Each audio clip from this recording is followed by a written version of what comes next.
போற்றி எங்களை போற்றி தேசனை போற்றி சிவன் சேவடி போற்றி நேயத்தே நின்ற நிமலனடி போற்றி மாய பிறப்பருக்கும் மன்னனடி போற்றி. அருளி செய்திருக்கின்ற திருமந்திரமாகிய ஞான நூலினை தொடர்ந்து ஓதுவதற்கும் சிந்திப்பதற்கும் வழிபாடு செய்வதற்கும் குருவர்களும் திருவர்களும் நமக்கு வாய்ப்பை வழங்கியிருக்கின்றது.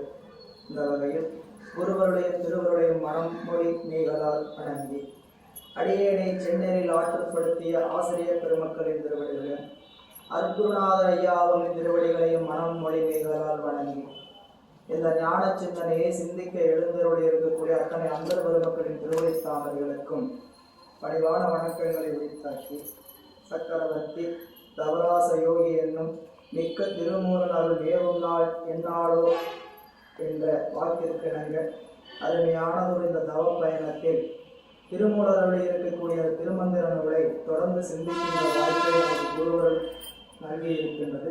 அந்த வகையில் குருவர்களினுடைய திருவடிகளை நேர நினைந்து இன்றைய சிந்தனையை நாம் சிந்திக்க முற்படலாம்.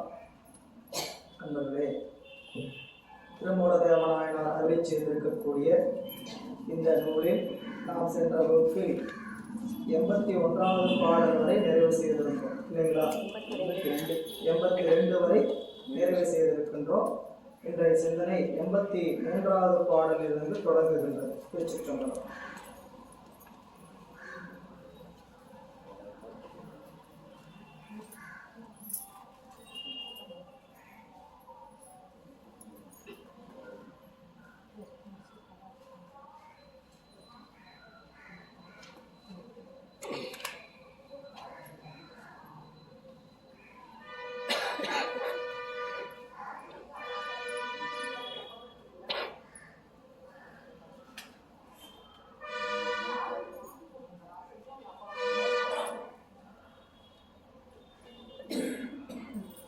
அவரவர்கள் தங்களுடைய அலைபேசியை அமைதிப்படுத்தி வகுப்புக்குள் ஒருமித்த உணர்வோடு சிந்தனையை சிந்திக்க வேண்டுமா அன்போடு வேண்டும். ஏன்னா புதுசாக அன்பர்கள் யாராவது வந்திருக்கக்கூடும்.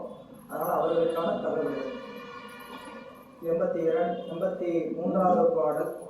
செல்கின்றவாரே சிவமுனி பெல்கின்ற ஞானத்து மிக்கோர் முனிவராய் பல்கின்ற தேவர் அசுரர் நரர் தம்பால் கொள்கின்ற வான்வழி தூடு வந்தேனே.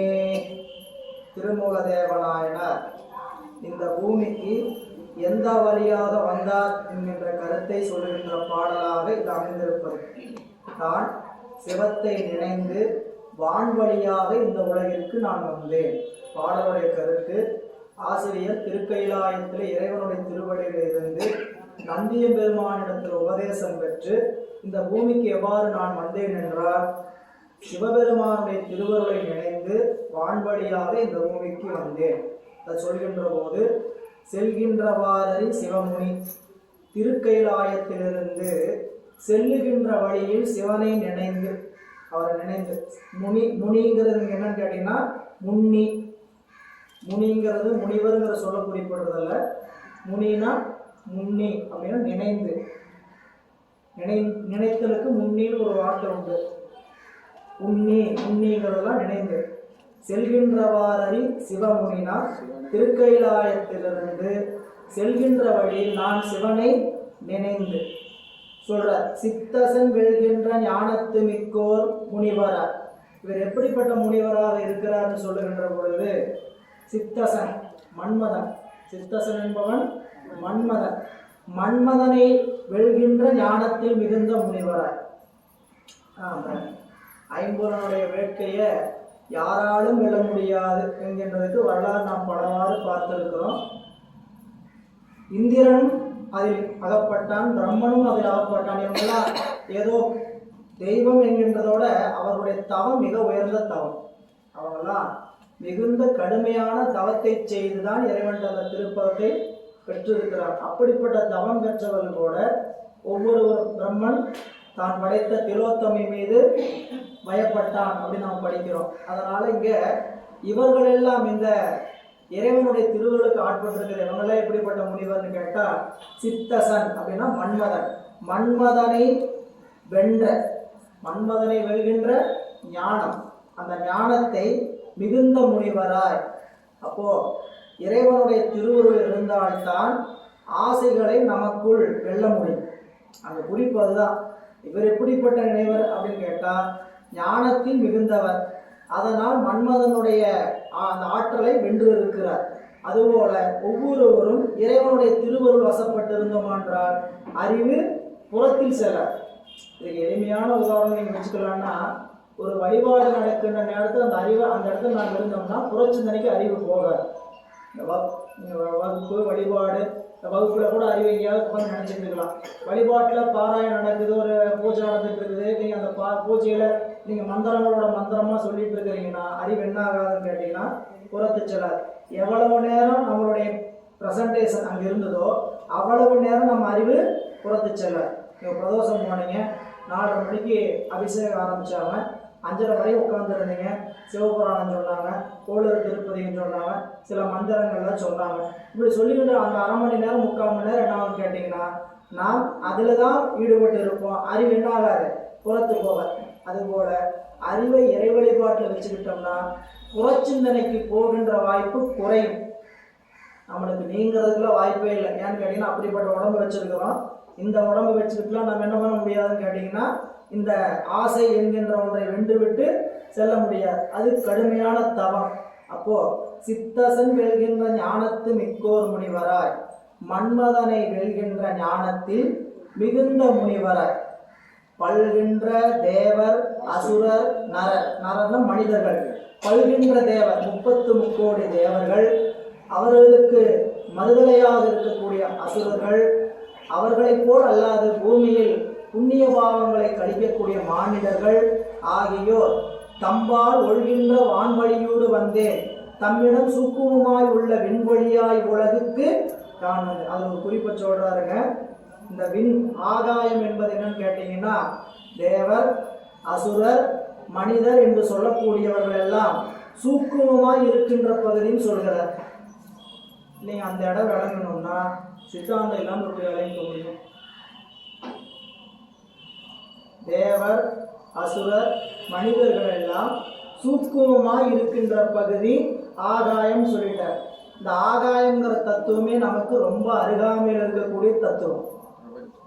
36 தத்துவங்கள்ல நமக்கு மிக அருகாமையில் இருக்கக்கூடிய தத்துவம் நிலம், நீர், நெருப்பு, காற்று, ஆகாயம் 5வது தத்துவம். அதுக்கப்புறம் தான் ஞானேந்திரியம் 5, கண்மேந்திரியம் 5, தன்மாத்திரை 5, அந்தக்கரணம் 4, வித்யா தத்துவம் 7, சுத்த தத்துவம் 5 சொல்லி 36 தத்துவம் கடந்து போகுது. ஆகாயம் பொதுவாக சொன்னாலும் இது எதை குறிப்பிடுதுன்னு கேட்டீங்கன்னா மாயையை குறிப்பிடுகிறது. தேவரும் அசுரர்களும் மனிதர்கள் என்ற எல்லா உயிர்களும் ஒடுங்குகின்ற இடம் மாயை. நல்லா நினைவில் வைத்துங்க. இறைவனுடைய திருவடியில போய் மாயை ஒடுங்கும், மாயையினுள் தான் போய் உயிர்கள் ஒடுங்கும். அப்ப இறைவனுடைய திருவடியில முக்தி பெறாத காலத்திலும் உயிர்கள் இருக்கும். எப்படிங்க? இறைவனுடைய ஆதாரத்தில் இருக்கும். அப்படி இருக்கும்போது மாயை பயப்பட்டு தான் அங்கேயும் இருக்குமே தவிர மாயை நீங்கி இறைவனுடைய சிவானந்தத்தை அனுபவிச்சுட்டு இருக்காரு. எனவே மாயையை ஒடுங்குவதான் என்ன சொல்லிக்கிறான்னு கேட்டீங்கன்னா ஆகாயத்தில் சூக்குமமாய். இவர் எப்படி வந்தான்னு கேட்டீங்கன்னா அந்த ஆகாயத்தில் சூக்குமமாய் இருக்கிற இடத்துல அந்த விண்வழியாக நான் பூமிக்கு வந்தேன் என்று காட்டுகிறார். சித்தத்தின் உள்ளே சிறக்கின்ற நூல்களின் உத்தமமாகவே ஓதிய வேதத்தின் ஒத்த உடலையும் உள் நின்ற உற்பத்தி அத்தன் எனக்கு இங்கு அருளால் அழைத்ததே. ஒரு அருமையான பாடல். எதுக்குன்னு கேட்டீங்கன்னா இப்போ நாமெல்லாம் தவம் செய்யணும், வழிபாடு செய்யணும், ரொம்ப ஆசையாக இருக்குது. செய்யணும்னு ஆசைப்பட்டோம்னா நம்மளால் செய்துவிட முடியுமான்னு கேட்டால் செய்ய முடியாது. அது செய்ய வேண்டும் என்றால் அதுக்கும் இறைவன் என்ன செய்யணும்? அருளை செய்யணும். நான் கோயிலுக்கு போகணும்னு இன்னைக்கு ஆசைப்படுறேன், இன்னைக்கு வகுப்புக்கு வரணும்னு ஆசைப்படுறேன். இன்றைய சூழல் எப்படி இருக்குது? உடம்பு ஒத்துக்கலை, சிலருக்கு உள்ளம் ஒத்துக்கலை, மனசு சரியில்லை.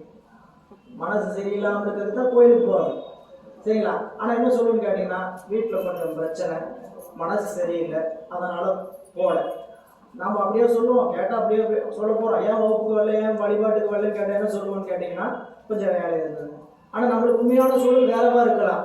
ஆனால் இதையெல்லாம் எதையுமே செய்யாம நல்ல உடம்பு, அருள் தேகம் பேர். அது அந்த தேகத்துக்கு பேரு அருள் தேகம். நம்மளுடைய தேகம் மருள் தேகம்.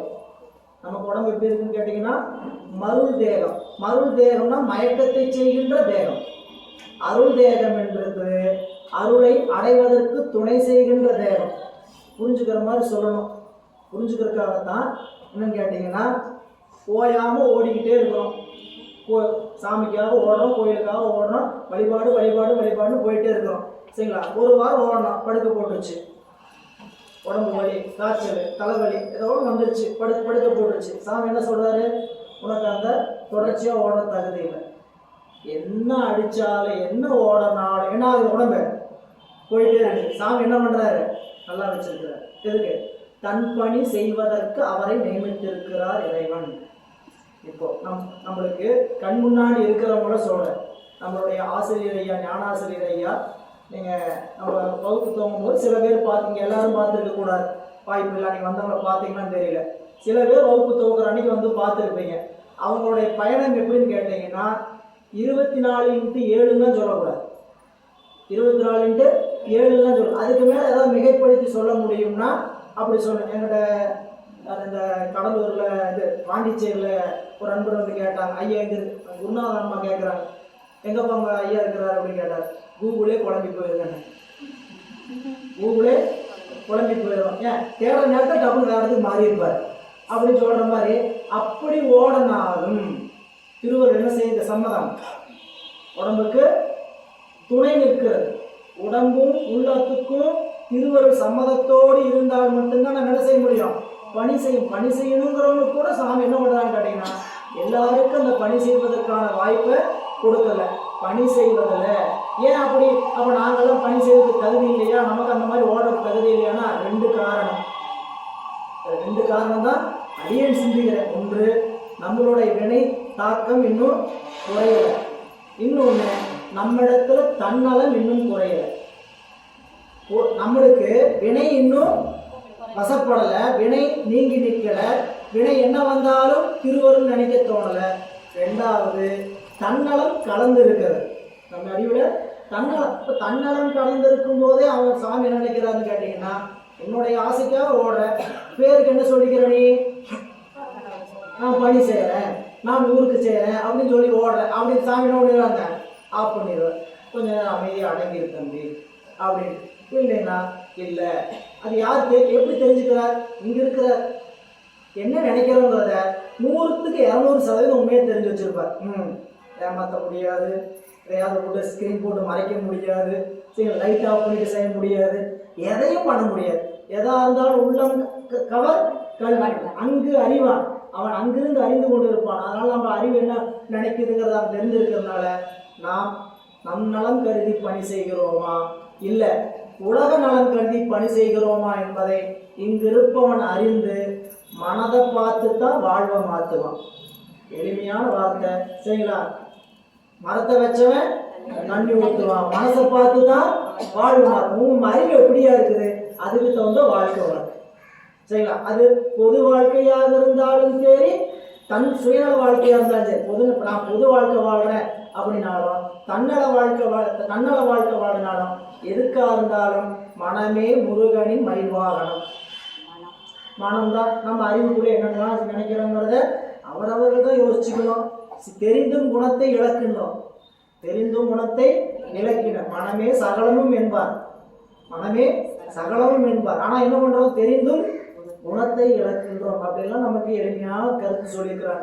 சரி, இங்கே வந்துட்டீங்கன்னா இந்த பாடலில் சொல்கிறார், சித்தத்தின் உள்ளே சிறக்கின்ற நூல்களில், மக்களினுடைய உள்ளத்தில் சிறந்து நிற்கின்ற நூல்கள் பலவற்றிலும் உத்தமமாகவே ஓதிய வேதம். இந்த எல்லா நூல்களிலும் உயர்ந்ததாக சொல்லப்படுவது எது? வேதம்.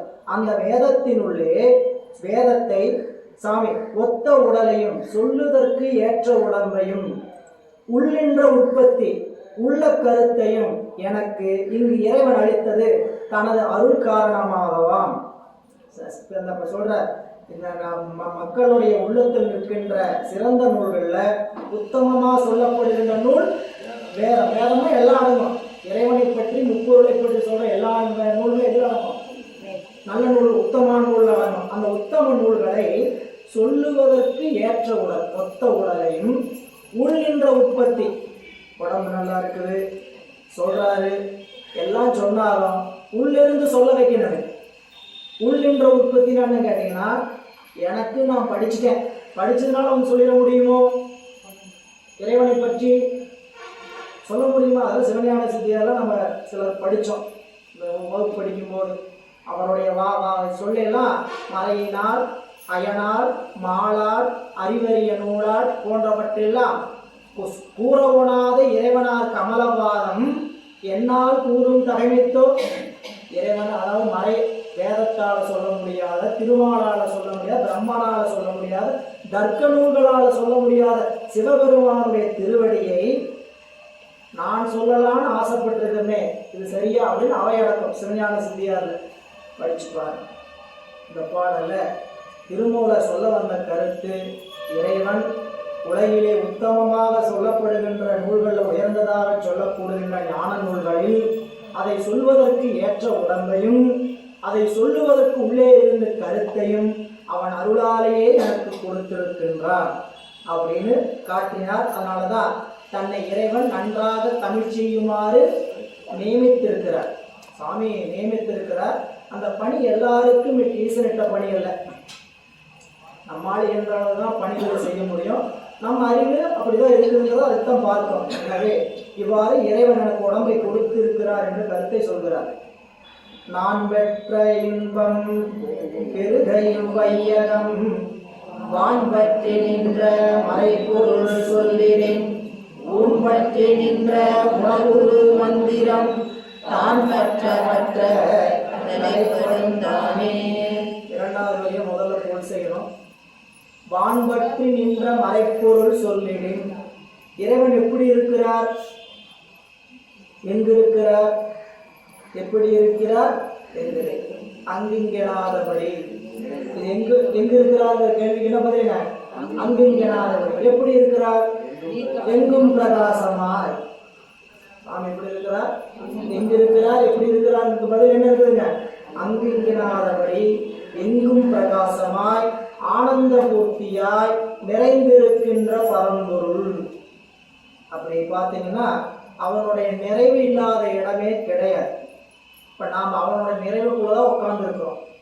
சாமியுடைய பறவெளியில தான் நாம் உட்கார்ந்துருக்கோம். அவன் பறவெளியில் இருக்கிறான்.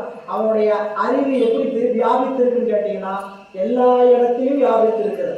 சரிங்களா? அதைத்தான் நம்மளுக்கு நூல்களில் காட்டும் பொழுது இறைவன் வியாபகமாக இருக்கிறார். வியாபகம்னா என்னன்னு கேட்டீங்கன்னா எல்லாவற்றையும் தான் அடக்கி எல்லாவற்றையும் கலந்திருப்பது. இறைவன் எப்படி இருக்கிறார்? எல்லாவற்றையும் தனக்குள் அடக்கி இருக்கிறார், தான் எல்லாவற்றிலும் கலந்திருக்கிறார்.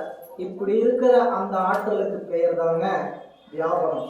இந்த வியாபக பொருளாக இருக்கிறத என்ன சொல்றாருன்னு கேட்டீங்கன்னா வான்பற்றி நின்ற மறைப்பொருள் சொல்லினேன். வான்பற்றி நின்ற மறைப்பொருள், அதுதான் பறவெளியை பற்றி நிற்கின்ற மறைப்பொருளாக இருக்கக்கூடிய பெருமானை உள்ளவாறு உணர்ந்து சொன்னால் அது என்னன்னு கேட்டீங்கன்னா ஊன் பற்றி நின்ற உணர்வுரு மந்திரம். மூன்றாவது 2 ஊன் பற்றி நின்ற உணர்வுரு மந்திரம். இப்போ உள்ளுக்குள்ள நமக்கு என்னென்ன இருக்கு? இந்த உடம்புக்குள்ள நமக்கு என்னென்ன இருக்கு? இந்த உடம்புல கருவிகள் எல்லாம் விட்டுருங்க, சரிங்களா? அது தத்துவ கருவிகளாக இருக்கிறது. இது இல்லாமல் உடம்புல என்னென்னலாம் இருக்குது? உடம்புல இருக்கிற பாகங்களை எல்லாம் சொல்லிடுறாங்க. நுரையீரல் இருக்குது, இதயம் இருக்கிறது, சிறுநீரகம் இருக்கிறது அப்படின்னு இதையெல்லாம் சொல்லிடுறாங்க, சரிங்களா? இது எல்லாமே தத்துவ கருவிகள் அடங்கி இருப்பது. 36 தத்துவ கருவிகளில் அடங்கி. இது இல்லாமல் நமக்குள்ள ஓசை என்ற ஒன்று இருக்கிறது, உயிர் ஒன்று இருக்கிறது. இந்த உடம்புடைய கூட்டணி என்னென்ன கூட்டணி? உயிர், உள்ளுக்குள்ள இருக்கக்கூடிய ஓசை, ஓசைன்னு சப்தம். அது இல்லாமல் பொருள். பொருள் என்ன?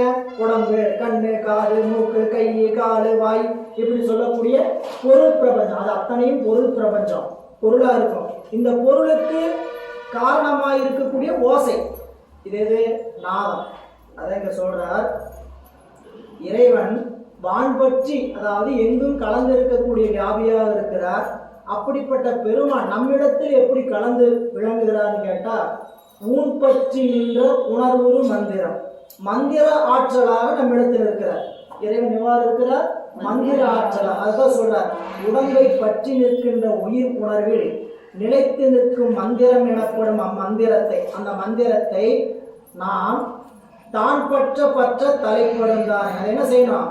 அம்மந்திரத்தை இடையறாது நாம் பற்றணும். மந்திரத்தை இடையறாது பற்றி நின்றால் நீங்க என்ன பண்ணலாம்?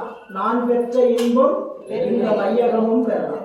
அவர் சொல்ல வந்த கருத்து என்னன்னு கேட்டீங்கன்னா, இறைவன் எங்கும் கலந்திருக்கிறார், எங்கும் வியாபித்திருக்கிறார். அப்படிப்பட்ட இறைவன் நமக்குள்ள மந்திர ஆற்றலாக இருக்கிறார். அந்த மந்திர ஆற்றலாக இருக்கக்கூடிய இறைவனை நாம் நாள்தோறும் இடைவிடாது பற்ற பற்ற, மந்திரத்தை பற்ற பற்ற அவர் அடைந்த இன்பத்தை நாமும் அடையலான்னு என்ன, அப்படி இறைவன் இருக்கிறாங்க நாமும் இந்த உடம்புல உணர்வோம். அவ்வளவுதான்.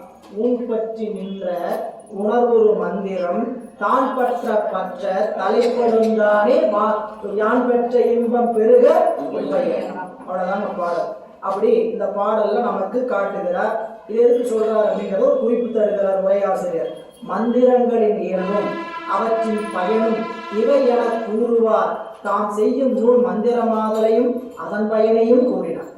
மந்திரம்னா என்ன, அது இயல்பு என்ன, அவர் சொல்றதுனால நமக்கு என்ன பயன் விளையும்? மந்திரம்னா, மந்திரங்கிற சொல்லுக்கே பொருள் நினைப்பவரை காப்பது. மந்திரம்னா என்ன? மந்திர, மந்திரங்கிற சொல்லு வந்தது. மந்திரம்னா நினைப்பவரை காப்பது.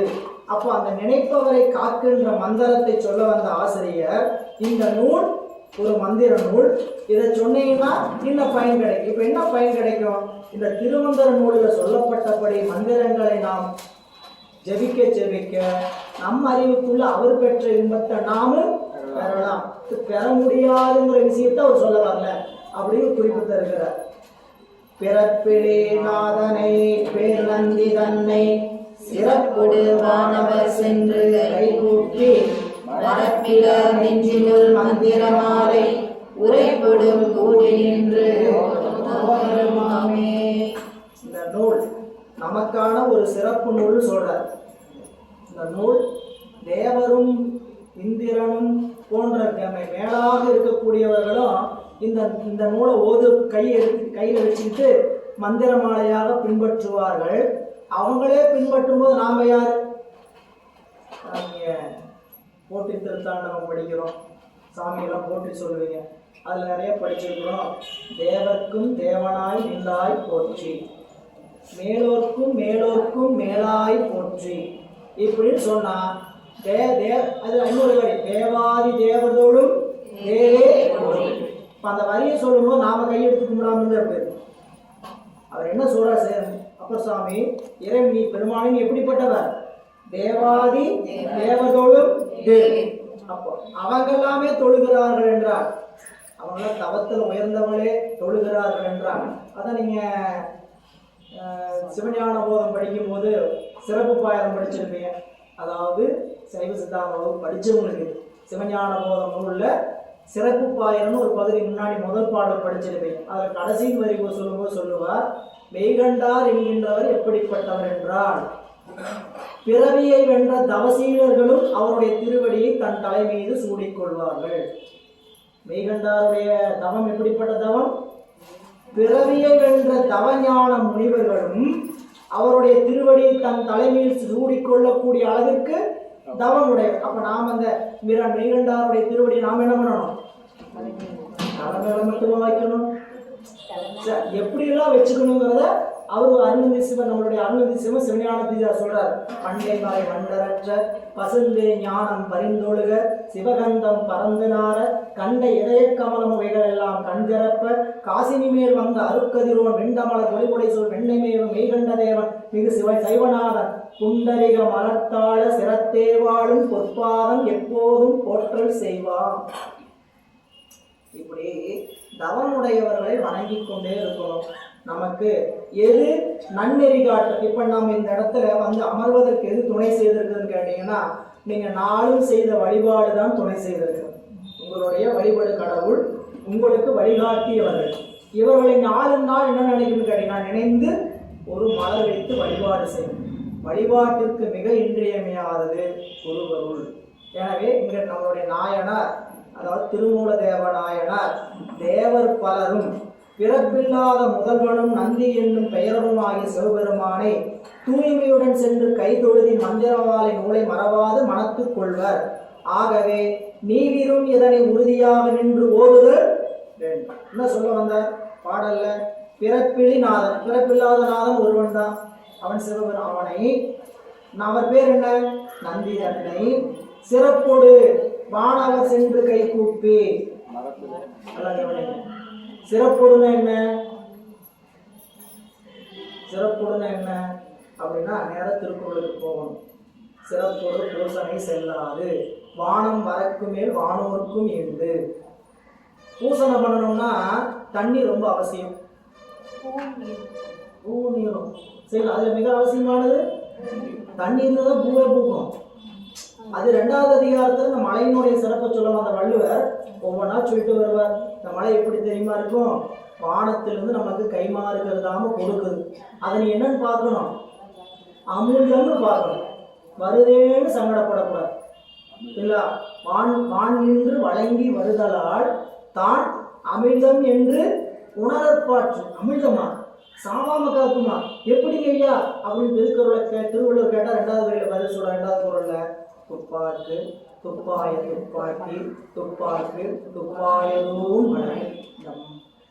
மழை நீர் என்பது எப்படி நம்ம சாவா மருந்துன்னு கேட்டீங்கன்னா, சாப்பிட்றவங்களுக்கு உணவுப் பொருள் உருவாவதற்கு துணை செய்து சிலருக்கு இதுவே உணவாகவும் பயன்படுகிறதுன்றார். அதான் அந்த குறள். நீங்க ஏதாவது துப்பாக்கி துப்பாக்கி நம்ம விளையாட்டா பள்ளிக்கூடத்தில் படிச்சிருப்போம். கை நீட்டி துப்பாக்கி துப்பாக்கி துப்பாக்கின்னு படிச்சிருப்போம். அந்த துப்பாக்கியில் துப்புறது துப்பாக்குன்னா உணவு உண்பவர்களுக்கு. துப்பாக்கு துப்பாய துப்பாக்கி துப்பாக்கு துப்பாயரும். சரிங்களா? புரியுதா? இந்த மழை தான் எல்லாத்துக்கும் உதவுதா? ஆமையா அப்படின்னு ஒவ்வொரு பொருளா சொல்லிட்டே வருவார். விண் நின்று போய்ப்பின் இருநீர் மேல் உலகத்து உள்ளின்று உணர்த்தும் பசி ஏறி மூலார் உலக புலக புயல் என்னும் வாரி வளம் குன்றிக்கால் கெடுப்பதும் கெட்டாருக்கு சார்வாய் மற்றாங்கே எடுப்பதும் எல்லாம் மழை விசும்பின் துளி வீழினெல்லாம் மற்றாங்கே பசும்புள் தலை காண்பது அரிது நெடுங்கடவுள் தன் நீர்மை கொண்டும் தடிந்துரைத்தான் நல்காது எனக்கு. இதுவரை முடிச்சிட்டாரா? இதற்கு அடுத்து சொல்றதா ரொம்ப சிறப்பு. என்ன? சிறப்போடு பூசனை செல்லாது வானம் வரக்கு மேல்.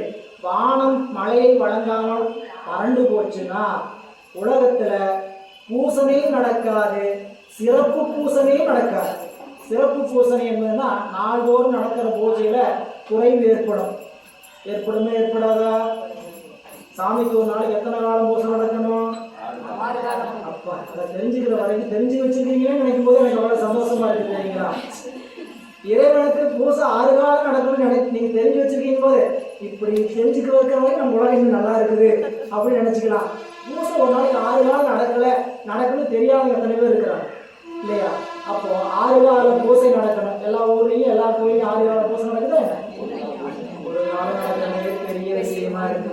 இப்போ அதை என்ன பண்ணுவாங்க கேட்டீங்கன்னா, ஆண்டுக்கு ஒரு ரூபா திருவிழான்னு எடுப்பாங்க, மாதத்துக்கு ஒரு ஏதோ 4 விழான்னு எடுப்பாங்க.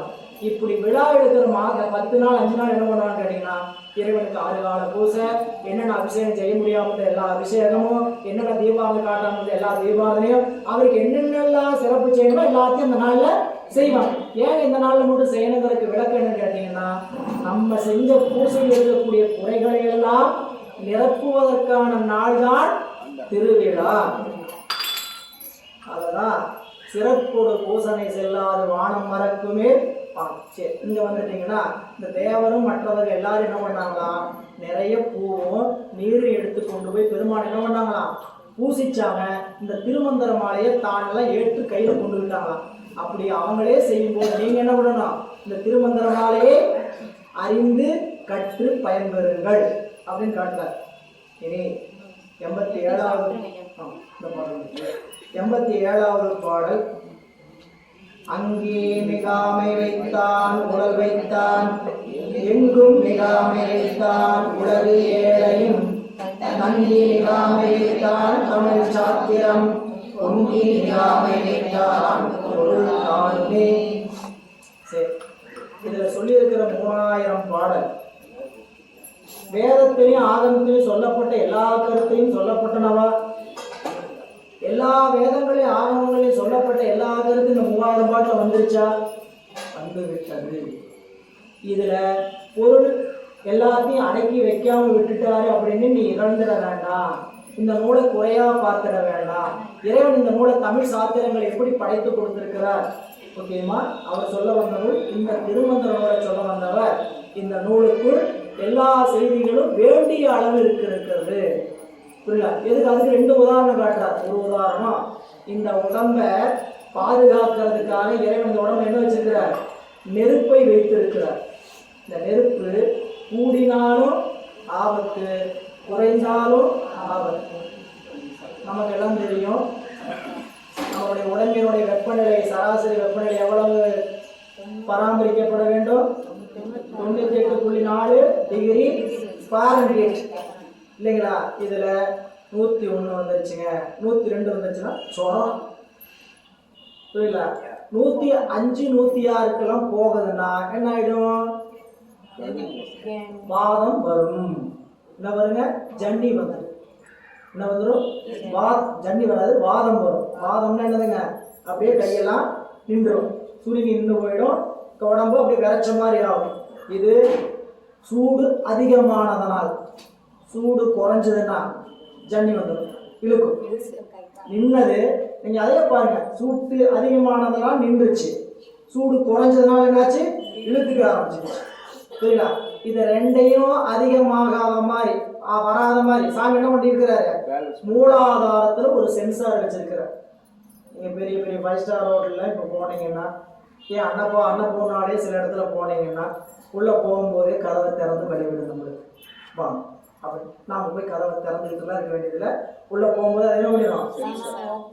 கண்ணாடி போகும். நேரம் பைப் கிட்ட போனீங்கன்னா திருவிலாம் கை சிரமப்பட வேண்டாம். நீங்க கையை நீட்டுங்க. நம்ம சிரமப்படக்கூடாதுன்னு வச்சிருக்கிறாங்க. திறந்து விட்டுட்டு போனான்னா போனதுதான். கையை நீட்டினா இத்தனை வினாடி தண்ணி வந்து தண்ணி மிச்சம் பண்ணுவோம். அவன் பண்ணிருக்கா ஒரு சென்சாரை வச்சா கையை நீட்டினா தண்ணி வேடுதெல்லாம் குதிச்சு எடுத்தோம், மறுபடியும் கழுவணும்னா இன்னொரு தடவை நீட்டணும். புரியல? அப்போ உடம்புக்குள்ள நெருப்பு எந்த அளவுக்கு இருக்கணும், கூடணும், குறையணும். கூடுச்சு, சரிங்களா? நாம் என்ன பண்றோம்? மருத்துவத்தில் போய் ஒரு மருந்தை வாங்கி போடுறோம். விஞ்ஞான ரீதியா, அறிவியல் ரீதியா என்ன பண்றோம்? ஒரு மருந்தை வாங்கி உள்ள போடுறோம். காய்ச்சல், சூடு அதிகமா இருக்குது, இந்த மருந்தை போடுறதுனால என்ன பண்ணுது? சூட்டை குறைக்கும். புரியுங்களா? இது தன்னைத்தானே செய்து கொள்ள ஆற்றலுடைய பொருளை இறைவன் வைத்திருக்கிறார் மூலாதாரத்தில். அந்த கனல் உடம்புல இருக்கக்கூடிய வெப்பத்தை என்ன இது எல்லாமே திருமூலருடைய உள்ள இருக்கக்கூடிய ரகசியம். நீங்க உள்ளுக்குள்ள என்ன நடக்குன்னு கேட்டீங்கன்னா, காற்று தான் எல்லாத்துக்குமே காரணம். இந்த காற்று என்ன ஆகும் கேட்டீங்கன்னா, வேகமாக உற்பத்தியாக, வேகமாக சுழற்சியாகும். காற்று வேகமாக சுழற்சி ஆகும் போது ரத்த ஓட்டம் என்ன ஆகும்? அதிகரிக்கும். ரத்த ஓட்டம் அதிகரிச்சுனாவே உடம்பினுடைய சூடு அதிகரிக்கும். இப்போ சூடு அதிகரிச்சோன்னு என்ன பண்ணணும்? ரத்த ஓட்டத்தை குறைக்கணும். அப்போ ரத்த ஓட்டத்தை குறைக்கணும், காற்று என்ன பண்ணணும்? வேகத்தை குறைக்கணும். அதுக்கான வேலையை தான் அந்த மருந்து போய் செய்யும். செய்யலாம். இப்போ நமக்கு உடம்பு சரியில்லை, நாம ஓய்வு எடுத்தோம்னா மூச்சு காற்று பலவாறு போயிட்டு இருக்குது. என்ன ஆகுன்னு கேட்டீங்கன்னா, பேலன்ஸ் ஆகிறதுக்கு உடம்பு சரி பண்ணும். அதற்கான வேலையை மூலாதாரம் செய்து கொடுக்கும். ஆனால் நம்மளால என்ன பண்ண முடியல? முக்கியமா பொறுக்க முடியாது. பொறுக்க முடியாதுன்னா உடம்பு வேதனையை கூட பொறுத்துப்படுத்தலாம். சரிங்களா? ஆனால் 2 நாள் வேலை செய்யலாம், யார் பார்த்துக்கிறது? சரிங்களா? போட்டபடி கழுவாம கிடக்கும். வேலைக்கு போகணும், எல்லாம் பார்த்து என்ன பண்றோம்? மாத்திரையை போடு ஓடு ஓடு ஓடு ஓடிக்கொண்டு. அப்போ அதுதான் முதல் வரியில் சொல்றார், அங்கி மிகாமை வைத்தான் உடல் வைத்தான். இறைவன் உடம்பை படைத்த இறைவன் அதனுள் வேண்டும் அளவிற்கு நெருப்பையும் அமைத்துள்ளான். அடுத்தது, எங்கும் மிகாமை வைத்தான் உலகு ஏழை. இந்த உலகத்தை சாமி படைக்கணும்னு நினைச்சா என்ன பண்ணிருக்கலாம்? 7 உலகத்தை படைக்காம 7 உலகத்தை படைச்சிருக்கலாம்ல. அதையும் அளவாதான் படைச்சிருக்கிறார். எத்தனை உலகத்தை படைச்சு கொடுத்தா போதும்? 7 உலகை படைத்தார். தங்கி மிகாமை வைத்தான் தமிழ் சாத்திரம். அதுபோலவே தமிழ் நூல்களையும் கற்பாரின்றி வீணே கிடக்க வையார். தமிழ் நூலை கொடுத்துரு. இப்ப தமிழ் நூல் தானே நிறைய கிடைக்கட்டும், வேதம் நிறைய கிடைக்கட்டும்ட்டு அளவில்லாம கொடுத்ததையே எங்க இருக்குன்னு தெரியாம தேடணும். இவ்வளவு நூல் இருக்குது நம்மகிட்ட. தமிழ் நூல்கள் எத்தனை இருக்கு அப்படின்னு கேட்டா தெரியுமா? தமிழ் திருமுறைகள் எத்தனை இருக்குன்னு கேட்டா வேணா சொல்லுவோம். ஏதோ திருநீர் ஊசி அடியாரை சந்திக்கிறதுனால அப்படிதான் தெரிஞ்சுக்கிட்டனால 12 திருமுறை இருக்கு, 14 சாத்திரம் இருக்கு. அதுக்கு மேலே எத்தனை களஞ்சியம். நீங்கள் போய் கூகுளில் போய் தமிழ் இலக்கிய களஞ்சியம் தேடினீங்கன்னா அது 2-3 சைட் வரும். தமிழ் ஆட்சின்னு வரும், தமிழ் ப்ராஜெக்ட் மதுரைன்னு வரும். இதெல்லாம் தேடினீங்கன்னா எத்தனை நூல்கள் சரிங்களா, அத்தனை நூல்களும் நமக்கு கிடைத்திருக்கு. இதில் இது கிடைச்ச நூலே எப்படிப்பட்ட நூல்? பல இலக்கிய நூல்கள் அழிந்து போய் தான் நமக்கு கிடைச்சது. அதுவே இறைவன் நமக்கு வேண்டிய அளவுதான் தமிழ் சாத்திரங்களை கொடுத்திருக்கிறார். அடுத்தது சொன்னார், பொங்கி மிகாமை வைத்தான் பொருள் தானுமே, அதுபோலவே அளவாக வைத்தான் பொருளையும் அவற்றால் மிகப்படாத இன்றியமையாத அளவிலே பொருள். அந்த பாடலுக்குரிய பொருளை எவ்வளவு இருக்குன்னு கேட்டீங்கன்னா அளவோடு வைத்திருக்கிறார் அப்படின்னு காட்டுறார். இதுல உடலை அளித்த இறைவன் உடலில் அக்னி மிகாமல் அளவுடன் அமைத்திருக்கிறான். பூலோகம் முதலிய 7 உலகங்களையும் அழியாதவாறு அக்னியை வைத்திருக்கிறான். குழப்பமில்லாதிருக்க தமிழாகமாய திருமந்திரத்தை வைத்தான். எல்லா பொருளும் இந்நூலின்கண் அடங்குமாறு செய்தான். உடல்ல நம்மளுடைய சூட்டை சரி செய்கின்ற அக்னிக்கு பேரு சாடராக்னின்னு பேரு. உடம்புல நம்மளுடைய சூட்டை சரி செய்கின்ற அக்னிக்கு பேரு சாடராக்னி. என்னென்ன அக்னியெல்லாம் இருக்குது அப்படின்னு குறிப்பு சொல்லுகிறார். அதுல ஒரு அக்னி சாடராக்னி. இந்த உலகத்தை கடல் வத்த செய்யாமல் இருக்கிறதுக்கு கடலுக்குள்ள ஒரு அங்கி வச்சிருக்கிறார், நெருப்பு வச்சிருக்கிறார். அந்த அக்னி வடவாக்கினின்னு பேர். நம்ம அடிக்கடி நூல்ல படிச்சிருப்போம். வடவாக்கினி. கடல் என்ன ஆகக்கூடாது? வத்தியும் போகக்கூடாது, கடல் அதிகமாகவும் கூடாது. சாமி என்ன பண்ணிருக்கிறார்? அதுக்கு ஒரு நெருப்பு எங்க வச்சிருக்கிறாரா? கடலுக்குள்ள வச்சிருக்கிறார். அந்த கடல் மிகாம வைத்திருக்கிறார். இப்படி இறைவன் கருணை செய்கின்றான் என்று காட்டுகின்றார். இனி 88வது பாடல். அடிமுடி காண்பார் அயன்மான் இருவர் அடிக்கண்டிலர் மீண்டும் பார்மிசை கூறி அடிக்கண்டிலேன் என்று அசுரன் சொல்ல முடிக்கண்டேன் என்று அயன் பொய் மொழிந்தானே. இதெல்லாம் பொருள் சொல்லணுமா? திருமாலும் பிரம்மனும் அடிமுடி தேடி போனாங்க. 2 பேரும் போனவங்க பார்க்க மாட்டாம போனதுல திருமால் அடி காண முடியலன்னு உண்மையை ஒத்துக்கிட்டான். இவன் பொய் சொன்னான், பிரம்மன் பொய் சொன்னான். இதுல ஒரே ஒரு குறிப்பு இந்த இடத்துல மட்டும், இந்த நூல்ல மட்டும் கிடைக்குது. ஏன்னா சில விஷயங்களை படிக்கும் போது புதுசாக தெரியும் போது இப்படியும் கருத்துக்கள் உள்ளதுங்கிறது தெரியுது. 2 பேருமே 2ஐயும் தேடிதான் புறப்பட்டுருக்கிறாங்க. பிரம்மா முடிய மட்டும் தேடி புறப்படல, திருமால் காலை மட்டும் திருவடியை மட்டும் தேடி புறப்படல. 2 பேருமே 2ல எதையாவது ஒன்று பார்த்துருவோம்னா தேடி தேடி பார்த்தாங்களாம். ஒரு குறிப்பிட்ட காலம் வரைக்கும் தேடி அழைச்சி போய் தான், இல்லை நான் திருமுடியை மட்டும் பார்க்கறேன், நான் திருவடியை மட்டும் பார்க்கறேன், 2 பேரும் தனித்தனியா பிரிஞ்சாருலாம். இப்படி பிரிஞ்சதுக்கு பிறகுதான் திருமால் என்ன செய்தார்? திருமாலும் பன்றியாய் சென்று உணரா திருவடி பார்க்க முடியல. நான் முகன் முதலா வானவர் தொழுதலை ஈரடியாரே மூபுல கடந்து நாட்டிசை அப்படி. அப்போ இதுல கீழே போன திருமால் என்ன ஆயிட்டாரு? தோல்வி எடுத்துக்கிட்டார். பிரம்மன் இல்லை நான் கண்டேன் என்று நீ என்ன சொல்லி சாட்சி சொல்லிட்டு தாளம்பூவிடத்துல சாட்சி செய்தார். அதனால் ஒரு கருத்து, இறைவனுக்கு தாளம்பூ சாத்துகின்ற வழக்கம் இல்லை. ஏன்? இறைவனிடத்துல தான்கிற முனைப்பு இருக்கிற வரைக்கும் அவருடைய முடிக்கோ திருவடிக்கோ போக முடியாது. அதான் வரலாறு. லிங்க புராணமும் அதைத்தான் சொல்லுது, நீங்க திருவண்ணாமலை புராணமும் அதான் சொல்லுது. திருவண்ணாமலையுடைய தத்துவமே என்ன? இறைவனை எனது யான்கிற முனைப்போட போய் தேடவே. அதுக்கான புராணம் நீங்க திருமாலும் பிரம்மனும் தேடி அலைஞ்சி கிடைக்காம போயிட்டாங்கிறத புராணமா படிச்சா இதுல யாருக்குன்னு கேட்டீங்கன்னா எளிமையா இருக்கிற மக்களுக்கு. புராணத்தை சித்தாந்தம் படிக்கிற தத்துவ ஞானம் படிக்கிற பெருமக்களாகி நீங்களும் நினைக்கிறீங்க கேட்டா, இறைவனுடைய திருவடியோ அவனுடைய திருவருளுக்கு எப்ப ஆளாக முடியாது? யான் எனதுங்கிற முனைப்பு இருக்கிற வரைக்கும் ஆளாக முடியாது. பெற்றமும் மானும் மழுவும் பிரிவற்ற தற்பரன் கற்பனை ஆகும் சராச்சரத்து அற்றமும் நீங்கி அற்றமும் நல்கி அடியே சிரத்தினில் நற்பதம் அளித்தார் எங்கள் நந்தியே. இந்த பாடல் நந்தியம்பெருமான் திருவடி தீக்கை எனக்கு செய்தார். இப்ப இந்த நூலை சொல்வதற்கான தகுதி அவருக்கு எப்படி கிடைச்சது அப்படின்னு கேட்டா, நந்தியம்பெருமான் தனக்கு இந்த உபதேசத்தை செய்தது மட்டுமல்ல, அவருடைய திருவடி என் தலைமேல் சூடினார். இறைவனுடைய திருவருள் சம்மதம் இருக்கிறதால்தான் நாம் ஞான நூல்களை படிக்க முடியும், ஞான நூல்களை ஓத முடியும், ஞான நூல்களை அறிவில் நிறுத்த முடியும். நீங்கள் ஒரு சிவபுராணம் மனசுக்குள்ளே தங்கணும்னா இறைவனுடைய திருவுள்ளம் இருக்கணுங்க.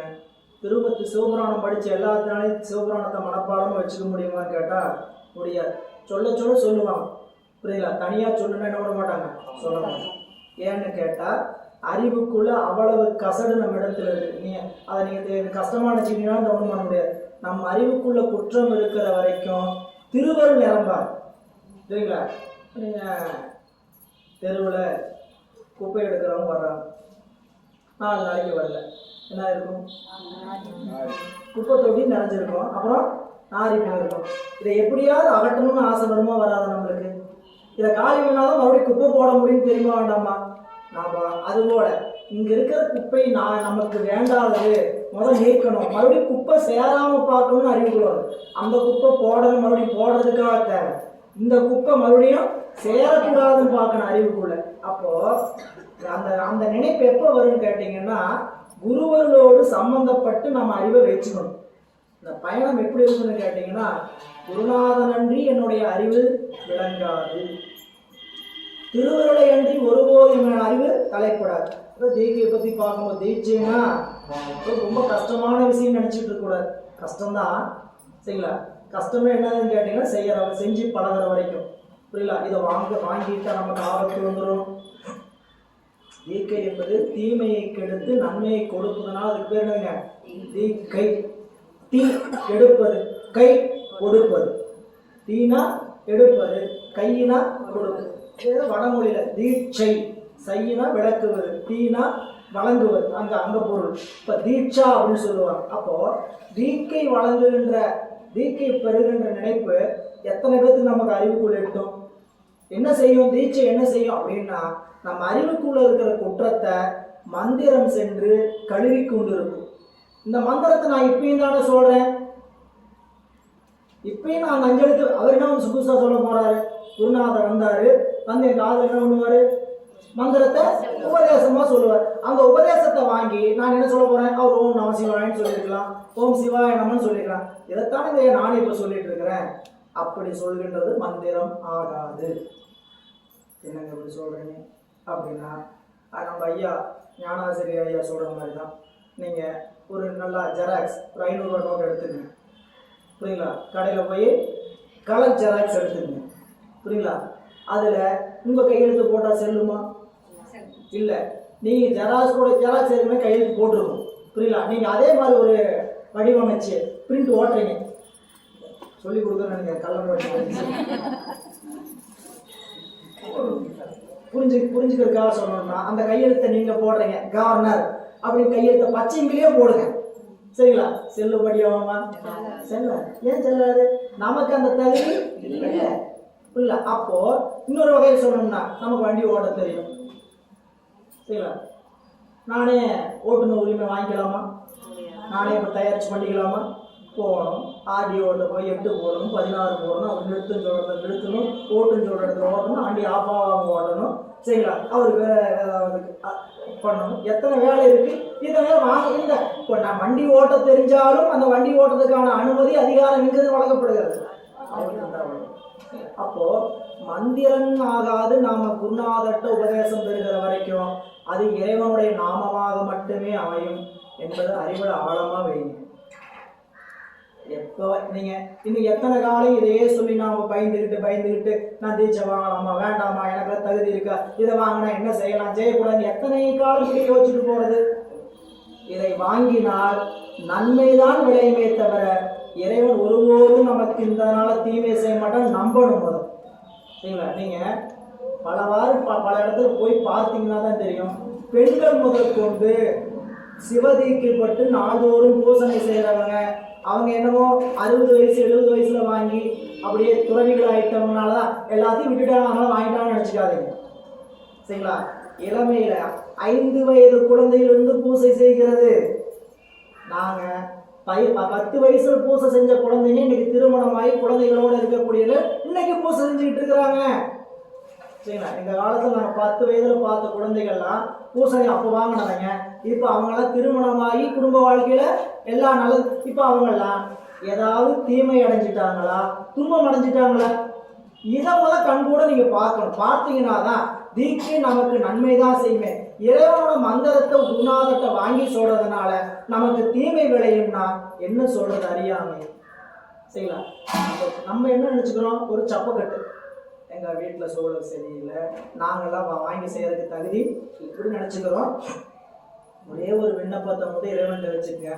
இந்த உபதேசத்தை வாங்கினோம்னா தான் அறிவு தத்துவ ஞானம் தலைப்பட்டு இறைவனுடைய திருவருளை நாம் அறிகின்ற அருளை கொஞ்சம் கொஞ்சமா. இது என்ன படிநிலை, நீங்க வாங்கலைன்னா கிடைக்கவே கிடைக்காத அர்த்தம் இல்லை.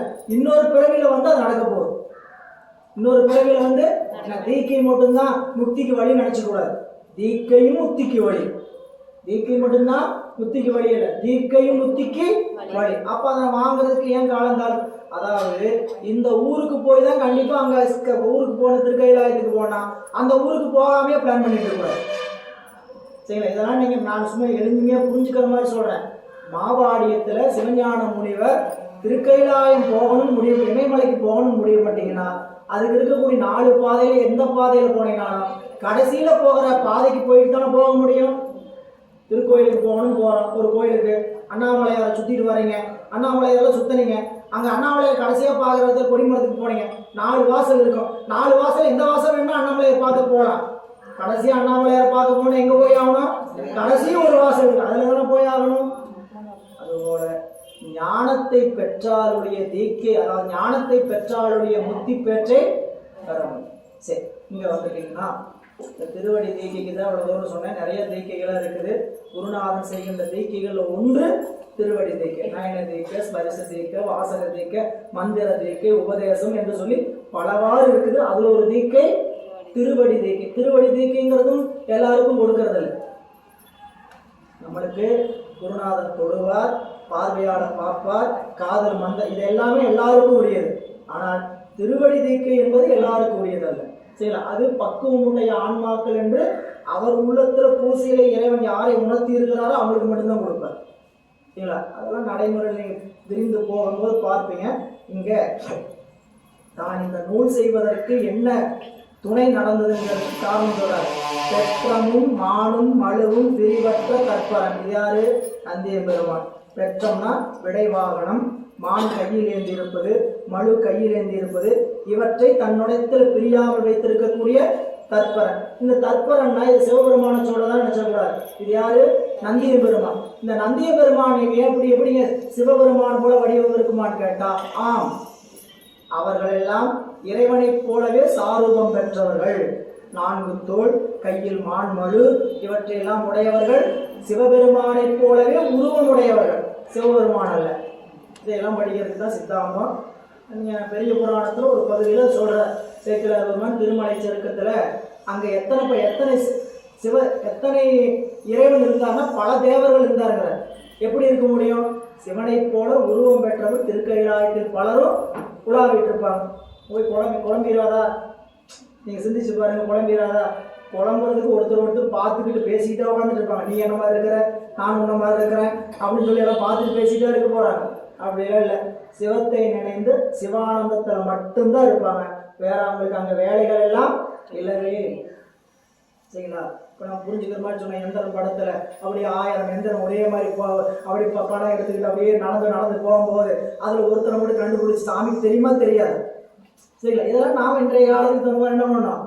அப்படி வைத்து கொண்டு சிந்தித்து கொள்ளணும். எனவே இங்க எங்கள் நந்திய பெருமான் ஆனேறு மான் மடு என்பவற்றை விடாது கொண்டுள்ள சீகண்ட பரமேஸ்வரன் உபதேச பொருளாகிய பொருட்பெற்றியாம். அதை சொல்ற கற்பனையாகும் சராச்சரத்து அற்றமும் நல்கி.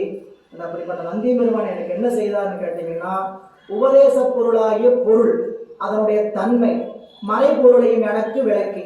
அதான் நம்ம 2வது வரி.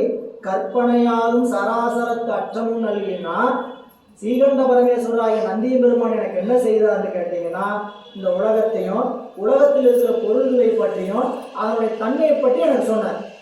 அதுதான் 2வது வரி. கற்பனையாகும் சராசரத்து அற்றமும் நல்கி அடியேன் சிரத்தினில் நற்பதமும் அளித்தான். உள்ள சொல்லிட்டாரு. சொன்னதோட மட்டும் இல்லை, என்ன பண்ணாரு, அதை புரிஞ்சுக்கிற அளவுக்கு எனக்கு ஆற்றலையும் கொடுக்கறதுக்கு என் தலைமையில திருவடி வைத்தான். அவன் எங்கள் நன்றியே. நேயத்தை ஞானத்தை ஞாதுரு அத்தினை மாயத்தை மாமாயை தன்னில் வரும் பறை ஆயத்தை அச்சிவன் தன்னை அகோசரத்தை முற்றும் விளக்கியிட்டேனே. சைவ சித்தாந்தத்தை சுருக்கி ஒரு பாடல் வச்சிருக்கிறார். ஒரு நூல் முழுக்க இருக்கும். சைவ சித்தாந்தத்தில் என்னென்ன பொருள்லாம் நாம் படிக்க போகிறோம், அது என்னென்ன. இப்போ நீங்கள் பொருள்லாம் நம்ம எத்தனை பொருள் என்றால் 3. நம்ம காலையில் உபதேசம் படித்தோம், 30 உபதேசத்தில் சொன்னார்கள். பதி பசு வாசம் என பகர் 3. இந்த 3 தான் பொருள். அந்த 3 என்னென்னவாலாம் விரியும் அப்படின்னு சொல்லக்கூடிய பாடல். இறைவன் நந்தியம்பெருமான் தனக்கு அப்படியே திருவடி தீக்கை செய்து என்னென்னலாம் உனக்குள்ள அறிவுரை கொடுத்தார் அப்படின்னா, இந்த உலகம் எப்படி இருக்கிறது, நியாயத்தைனா இந்த 3000 பாட்டுகளிலே நான் என்ன சொல்லி இருக்கிறேன் என்பதை காட்டார். 3000 பாட்டுகளிலே நியாயம் அப்படின்னா அறியப்படும் பொருள். நியாயம் அப்படின்பது அறியப்படும் பொருள். ஞானம் அறிவு. அதெல்லாம் குறிப்பு எழுதி வைத்துக் கொள்ளுங்க. இது அடிக்கடி நம்ம படிக்கக்கூடியது. அறிவு, அறிபவன், அறியப்படும் பொருள். நேயத்தை அப்படின்னா அறியப்படும் பொருள். ஞானம் என்றால் அறிகின்ற அறிவு. ஞாதுனா அறிபவன். இதுதான் உலகத்தில் நாம் அறியக்கூடிய நிலை. இப்போ நீங்கள் ஒரு பொருளை பார்க்குறீங்க, பார்க்குற பொருள் யார் பார்க்குறீங்க, நான் பார்க்குறேன். பார்க்கக்கூடிய அறிவு, இந்த 3ம் கலந்திருப்பதற்கு பேர் தான் திருமுடி ஞானம்னு பேர். இந்த திருமுடி ஞானம் என்பதை நாம் நூல்களில் விரிவாக படிக்கக்கூடிய ஒன்று. ஒரு பொருளை பார்க்கின்ற பொழுது இந்த 3 நிகழும். கொஞ்சம் கவனிங்க. ஞாதுரு, நேயம், ஞானம். எப்படி மாற்றி சொன்னால், ஞாதுரு என்றால் அறிபவன், நேயம் என்றால் அறிகின்ற பொருள், ஞானம் என்றால் அறிகின்ற அறிவு. இந்த 3ம் அதுதான் முதல்ல நேயத்தை, ஞானத்தை, ஞாதுரு அத்தினை. இந்த அத்தினைங்கிறதுக்கு எதுக்கு சொன்னாரு பின்னாடி குறிப்புரையில பார்க்கலாம். இப்படி 3000 பாட்டுகளில் அறியப்படும் பொருள், அறிவு, அறிவம். அடுத்து சொன்னார் மாயத்தை. மாயத்தைனா அசுத்த மாயா காரியத்தை. மாயத்தின்னு சொல்லுகின்ற வார்த்தைக்கு என்ன பொருள் வச்சுக்கணும், அசுத்த மாயா காரியம் கேட்டீங்கன்னா, மாயைன்னு பொதுவாக சொன்னாலே எதை குறிக்கும், அதுதான் சித்தாந்தம் படிச்சிருக்கோம். என்ன பண்றோம், மலர்னு சொன்னா எதை குறிக்குங்க, நம்மளுக்கு சொல்ற மாதிரி சொல்றேன். அல்வான்னு சொன்னா எதை குறிக்கும், அல்வான்னு சொன்னா எதை குறிக்கும், திருநெல்வேலி அல்வா. அதுபோல பூ என்று சொன்னால் எதை குறிக்கும், தாமரை மலர் தான் குறிக்கும். மலர்னாவே எதை குறிக்கும், தாமரை மலர் தான் குறிக்கும். கோயில்னாலே எதை குறிக்கும், பிள்ளையத்தான் குறிக்கும். புரியுதுங்களா? அதுபோல மாயைன்னு பொதுவாக சொன்னாவே எதை குறிக்கும், அசுத்த மாயை தான் அப்படிங்கிறது சித்தாந்தம். புரியுங்களா? மலம்னு பொதுவாக சொன்னாவே ஆணவ மலம் தான். மலம்னா இது இப்போ மலம் எத்தனை, 3. ஆணவம், கண்மம், மாயை. ஆனால் பொதுவாக மலம்னு சொன்னால் என்ன சொல்லப்படும், ஆணவ மலம் தான். அதுபோல மாயைன்னு பொதுவாக சொன்னால் எதை வச்சுக்கணும், அசுத்த மாயை. இதெல்லாம் நீங்க தெரியல, தெரிஞ்சுக்கிறதுனால ஞாபகம் இருக்குன்னு நினைச்சிருக்கேன். சரிங்களா? இவ்வளவு ஆழமா சொல்லல எங்களை குழப்பாதீங்க ஐயா அப்படின்னு நினைச்சுக்காதீங்க. சரிங்களா? ஏன்னு கேட்டீங்கன்னா, சில விஷயங்களை அந்த இடத்துல சொல்லாம போனோம்னா வெறும் படிச்சுட்டு போற மாதிரி போயிடும். சரிங்களா? மாயத்தை அப்படின்னா அசுத்த மாயை. அடுத்து சொல்ற மாமாயை. மாமாயை அப்படின்னா சுத்த மாயை. இப்போ மாயை என்பது ஒரு பொருள், அது காரியப்பாட்டினால் எத்தனைவா பிரியுது, 2ஆ பிரியுது. கொஞ்சம் அந்த இடத்துல தத்துவங்களை தெரிஞ்சுக்குவோம், தவறு ஒன்றுமில்லை. இறைவன் உலகை படைக்கும் போது மாயையை காரியப்படுத்தி படைக்கிறான். இந்த உலகமும் உடம்பு எதிலிருந்து விரிந்திருக்கிறது, மாயை என்கின்ற ஒரு சடப்பொருளில் இருந்து. சரிங்களா? ஒரு சடப்பொருளிலிருந்து ஒரு சடப்பொருள் தான் தோன்றும். இந்த உடம்பு அங்கிருந்தா வந்திருக்குது, இந்த உலகம் அங்கிருந்தா வந்திருக்குது. இதெல்லாம் எங்கிருந்து வந்ததுன்னா மாயை என்ற ஒரு சடப்பொருள் இருந்து. அப்படி இறைவன் உலகத்தை காரியப்படுத்தணும், உடம்பு கொடுக்கணும் அப்படின்னு நினைக்கும் போது இந்த மாயை ரெண்டு பகுதியா வகுத்துக்கிறான். ஒன்று சுத்த மாயை, இன்னொன்று அசுத்த மாயை. எதுக்கு சுத்த மாயை?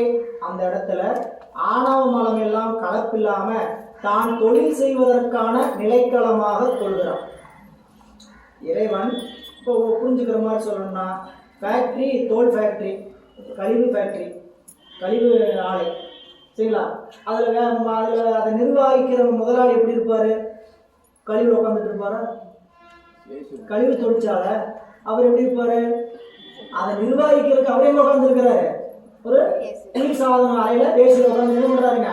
நிர்வகிக்கிறாரு. அங்க செண்டெல்லாம் போட்டு கம்மன்னு அந்த வாசனையே வராத மாதிரி நிர்வகிக்கிறார். புரிஞ்சுக்கிறதுக்காகதான். எங்கேயாவது போய் கேட்டா மாயை சுத்தமாயா அசுத்தமாயன்னா கழிவு தொழிற்சாலையில முதலாளி நல்ல நூலை உட்காந்துட்டு தொழில் செய்யற மாதிரி அப்படி ஒருபாடு செய்யற ஓமை சரிதான், சரிங்களா?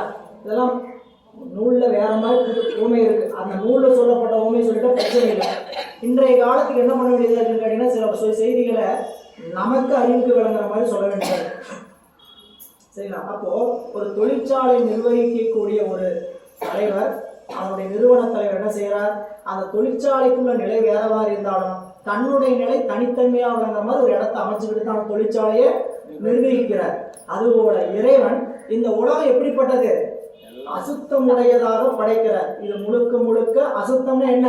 அடுக்கு நிறைஞ்சதுன்னு அர்த்தம் இல்லை, மயக்கம் தருகின்ற உலகம். இந்த உலகம் எப்படிப்பட்ட உலகம்?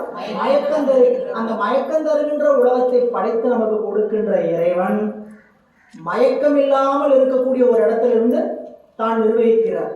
அப்படிப்பட்ட இடத்துக்கு பேரு சுத்தமாயை. சுத்தமாயில 5 தத்துவம்: நாதம், விந்து, சாதாக்கியம், மகேஸ்வரம், சுத்தவித்தை. இந்த 5 சும்மா பேரை காதில் தெரிஞ்சு வச்சுட்டு வீட்டில் போய் காணொலியை பார்த்து குறிப்பு எழுதுங்க. சைவ சித்தாந்தம் படிக்காதவங்க, ஏற்கனவே படித்தவங்களுக்கு இந்த குறிப்பு வேண்டியதில்லை.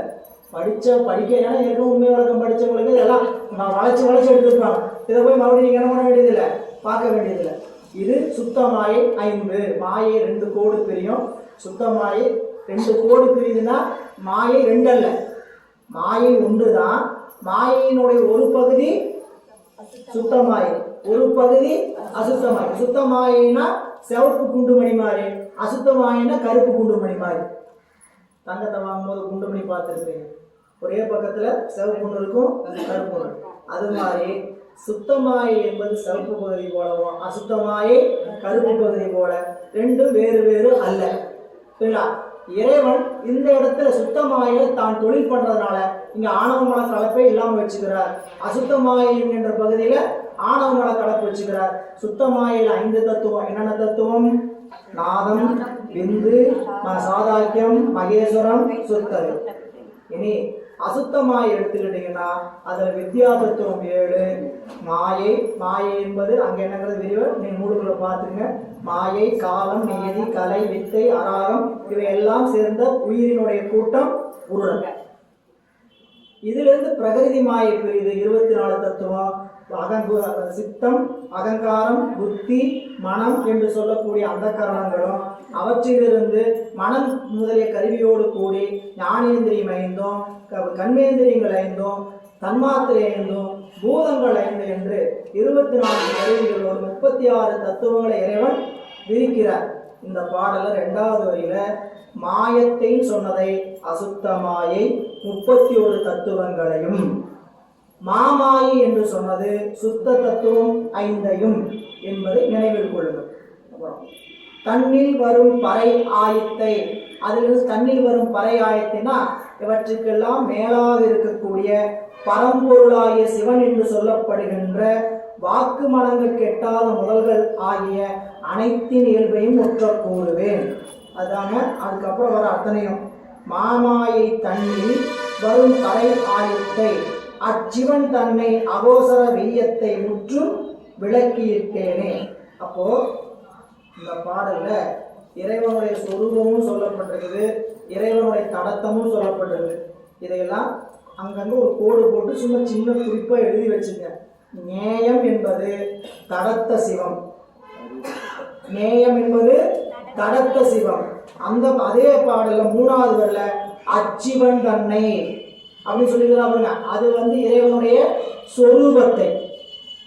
அப்போ இந்த நூலுக்குள்ள என்ன நான் சொல்ல போறேன், ஆசிரியர் சொல்ல வந்த என்ன கேட்டீங்கன்னா, இந்த நூலுக்குள்ள நான் என்னென்னலாம் சொல்ல போறேன் கேட்டீங்கன்னா, அறிகின்ற பொருள், அறிவு, அறிபவன், இந்த உலகத்தில் இருக்கக்கூடிய பொருள்கள் அனைத்துமாய சுத்தமாயை அசுத்தமாயை இவற்றை எல்லாவற்றையும் மேலாக இருந்து செலுத்தக்கூடிய சொரூப சிவமாகிய சிவம், இவை அனைத்தையும் இந்த நூலுக்குள் நான் விளக்கப் போகிறேன். சுருக்கி வச்சீங்கன்னா பதி பசு பாசம் என்பதை இந்த நூலில் விளக்க உள்ளேன் அப்படின்னு காட்டுகிறார். இனி இதை பற்றியெல்லாம் விரிவு மீண்டும் உள்ளுக்குள்ள விரிவாக பார்த்து கொள்ளலாம். அடுத்த பாடல். விளக்கே பரமாகும் மெய்ஞான ஜோதி அலத்தில் பெருமையன் ஆனந்த நந்தி துளக்கரும் ஆனந்த கூட்டன் சொற்போந்து வழக்கில் கையை வழியில் வந்தேனே.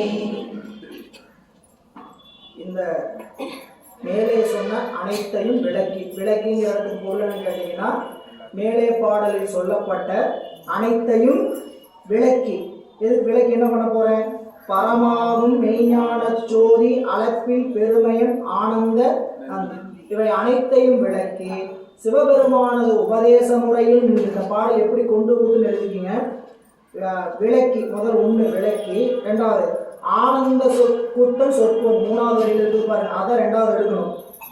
நான் மேலே சொல்லப்பட்ட அனைத்தையும் விளக்கி ஆனந்த கூட்டம் சொற்போந்து, நான் விளக்கி இருக்கிறேன்னா நான் என்னுடைய வாய்க்கு வந்ததெல்லாம் சொல்லலை, எனக்குள் இருந்து சிவபெருமான் எதை உபதேச முறையில் என்று உணர்த்தினாரோ அதை சொல்லுகின்றேன் சொல்லி ஆனந்த கூட்டம் சொற்போந்து. மூணாவது பரமாகும் மெய்ஞான ஜோதி அழைப்பில் பெருமை ஆனந்த நந்தி துளக்கும், திருக்கைலாய பரம்பரையில் வந்த ஆசிரியர் என்னும் பேற்றை பெற்றனாவே ஆனந்த கூத்தன் ஆணை வழி ஆசிரியர் திருக்கைலா என்று தென்னாடு போந்தார். என்ன சொன்னார் இந்த பாடல்னு கேட்டீங்கன்னா, இந்த பாடல்ல மேலே சொல்லப்பட்ட அனைத்தையும் நான் விளக்கி இருக்கிறேன். அது சிவபெருமானோட உபதேச முறையில் நின்று விளக்கி இருக்கிறேன். இப்படி விளக்க எனக்கு என்ன அருள் கிடைத்ததுன்னா, திருக்கைலாய பரம்பரையில் வந்த ஆசிரியர் என்ற பெயரை பெற்றவன் ஆனேன் என்று காட்டுறார். இப்போ ஆசிரியர் திருக்கைலாய பரம்பரை என்கிறத நினைவு நாம் ஏற்கனவே பார்த்தது. நம்ம திருக்கைலாய பரம்பரையில வந்திருக்கக்கூடிய பரம்பரையில நாம பார்த்துட்டு இருக்கிற பரம்பரை நந்திய பெருமான் பரம்பரை, சைலாதி மரபு. நந்திய பெருமான் நமக்கு உபதேசம், அவருடைய மாணவர் சனத்குமாரர், அவருக்கு சத்தியஞான தரிசிங்க, அவருக்கு பரஞ்சோதி முனிவர், அவருக்கு மெய்கண்டார், அந்த வழி நந்திய பெருமான். அதே நந்திய பெருமான்கிட்ட இவங்க உபதேசம் பெற்றவங்க தான் யாரு, நம்மளுடைய திருமூலர். அவருடைய வழிமரபு மேலேன்னு நம்ம சொன்னோம். இவர் நான் திருக்கைலாய மரபிலிருந்து வந்து சொல்லுகிறேன் என்ற ஒரு குறிப்பு தருகிறார். அதுவும் உண்மையும் கூட. அந்த திருமூலருடைய மரபு இங்கே இல்லைங்கிறது நம்ம எங்கேயா இருக்கலாம். நமக்கு திருமூலர் மரபு இன்னைக்கு மனமாக எங்கேயும் இல்லை, எங்கேயாவது இருக்கும், இல்லாமல் இருக்காது. நமக்கு உலகத்தில் வெளியே தெரியல, திருமூலர் மரபினுடைய மடம் தெரியல. இனி 92வது பாடல். நந்தி அருளாரே மூலனை நாடி பின் நந்தி அருளாரே சதாசிவன் நாயினே நந்தி அருளால் மெய்ஞானத்துள் நன்னினே நந்தி அருளால் நான் இருந்தேனே. பாடல்ல நந்திய பெருமானுடைய கருணையினால நான் மூலனுடைய உடம்புல சென்றேன். இறைவனுடைய அருளால் மூலனது உடலை பற்றி நின்று அவன் அருளாலே ஆகமத்தை பாடும் நிலையை அடைந்தேன். அந்நிலையில் அவன் அருளால் நிற்றையும் பெற்று சீவன் முத்த நிலையில் பல்லாண்டுகள் இருக்கின்றேன் அப்படின்னு ஒரு குறிப்பை சொல்றார் நம்முடைய ஆசிரியர்.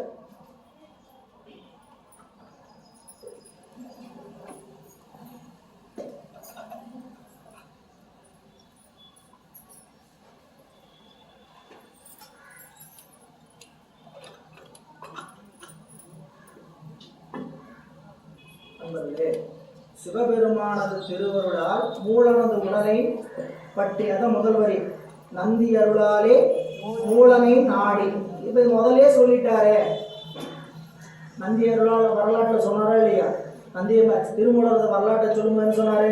நான் திருக்கைலாயத்தில் வந்து மூலனோட உடம்புக்குள்ள போனேன்னு சொன்னார். சொன்னது சொல்றது குற்றம், நூலில் கூறியது கூறுதல் குற்றம்.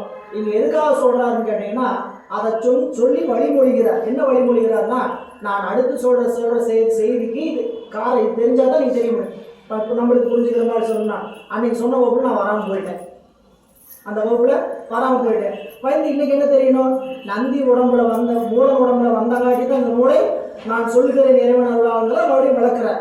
எனவே சொல்ற நந்தி அருளாலே மூலனை நாடி பின் நந்தி அருளாலே சதாசிவன் ஆயினேன். சதாசிவன் ஆயினேன் என்றால் இங்க என்ன சொல்கிறார் அப்படின்னு பார்த்தீங்கன்னா, ஆகமத்தை நந்தி பெருமானுக்கு சீகண்டர் உத்தரராக இருந்து சொல்லியவர் யார்?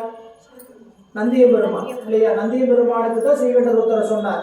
அதனால சீகண்டர் உத்தர சதாசிவங்கிறனால என்ன சொல்லிட்டாருன்னு கேட்டீங்கன்னா, தன்னையும் சதாசிவன் ஆயினேன்ட்டார்.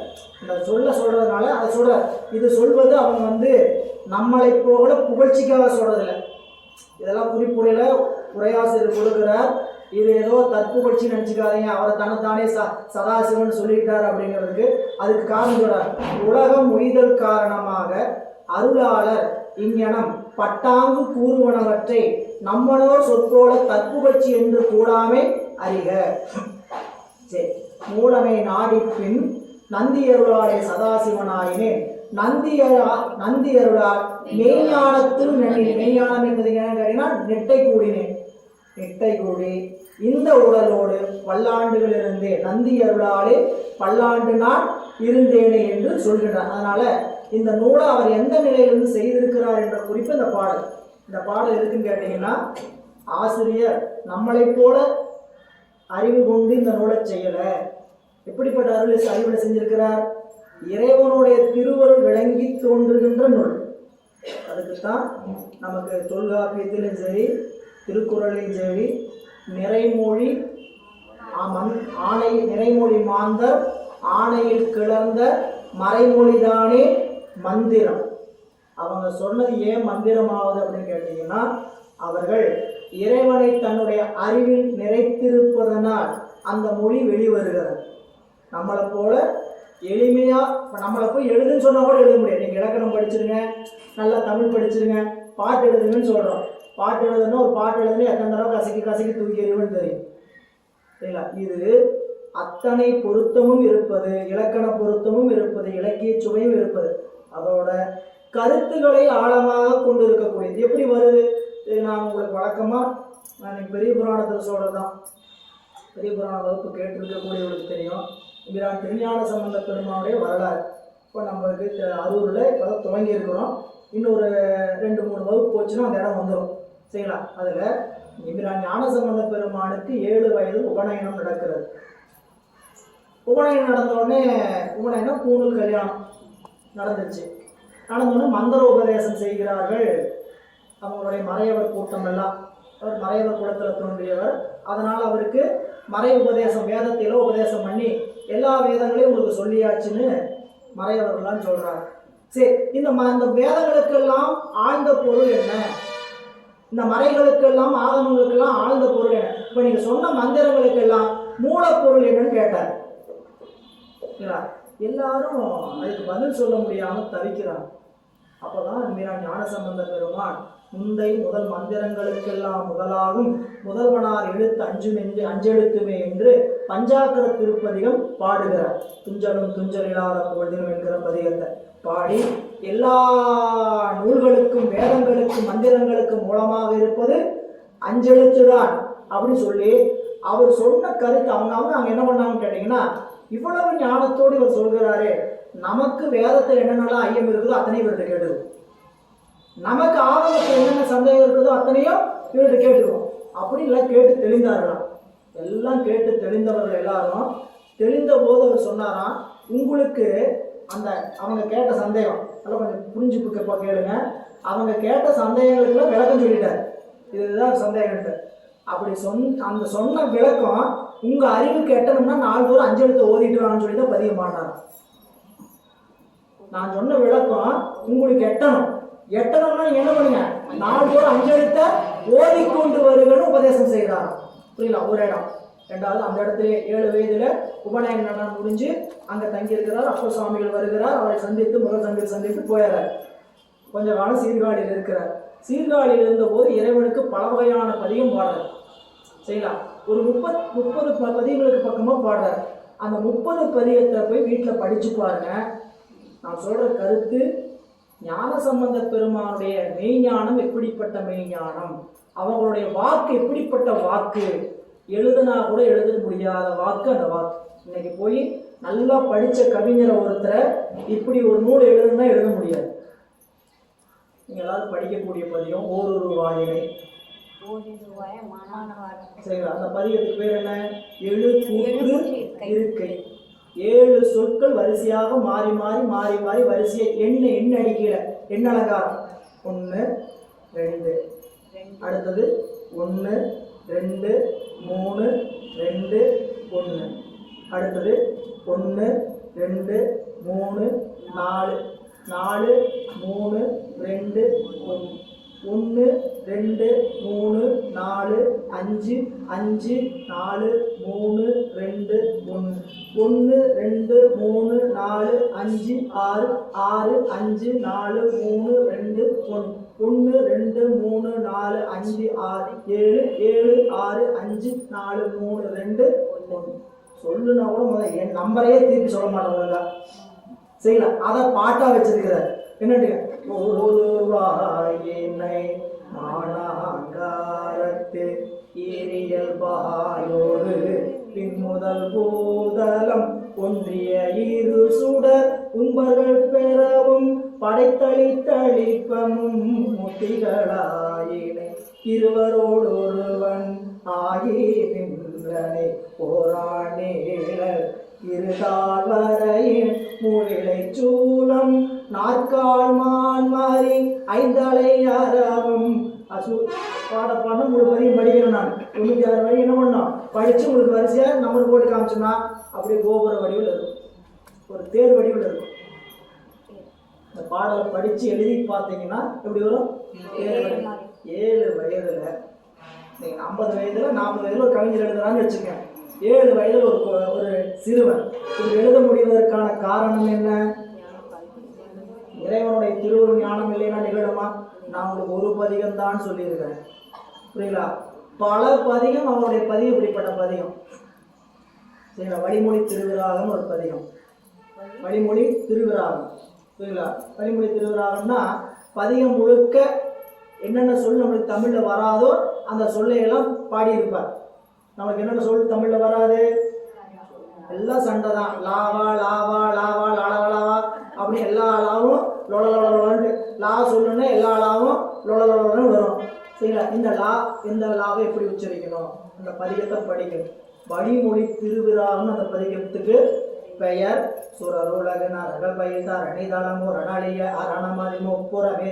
இந்த 12 இந்த பாட்டு தமிழ் படித்து தெரிந்து கொள்வதற்கு மட்டுமல்ல, அது இன்னும் நுட்பம் நிறையா இருக்குது. அதை நீங்கள் பெரிய புராணவர்கள் கேட்டு கண்டு இன்புறுக.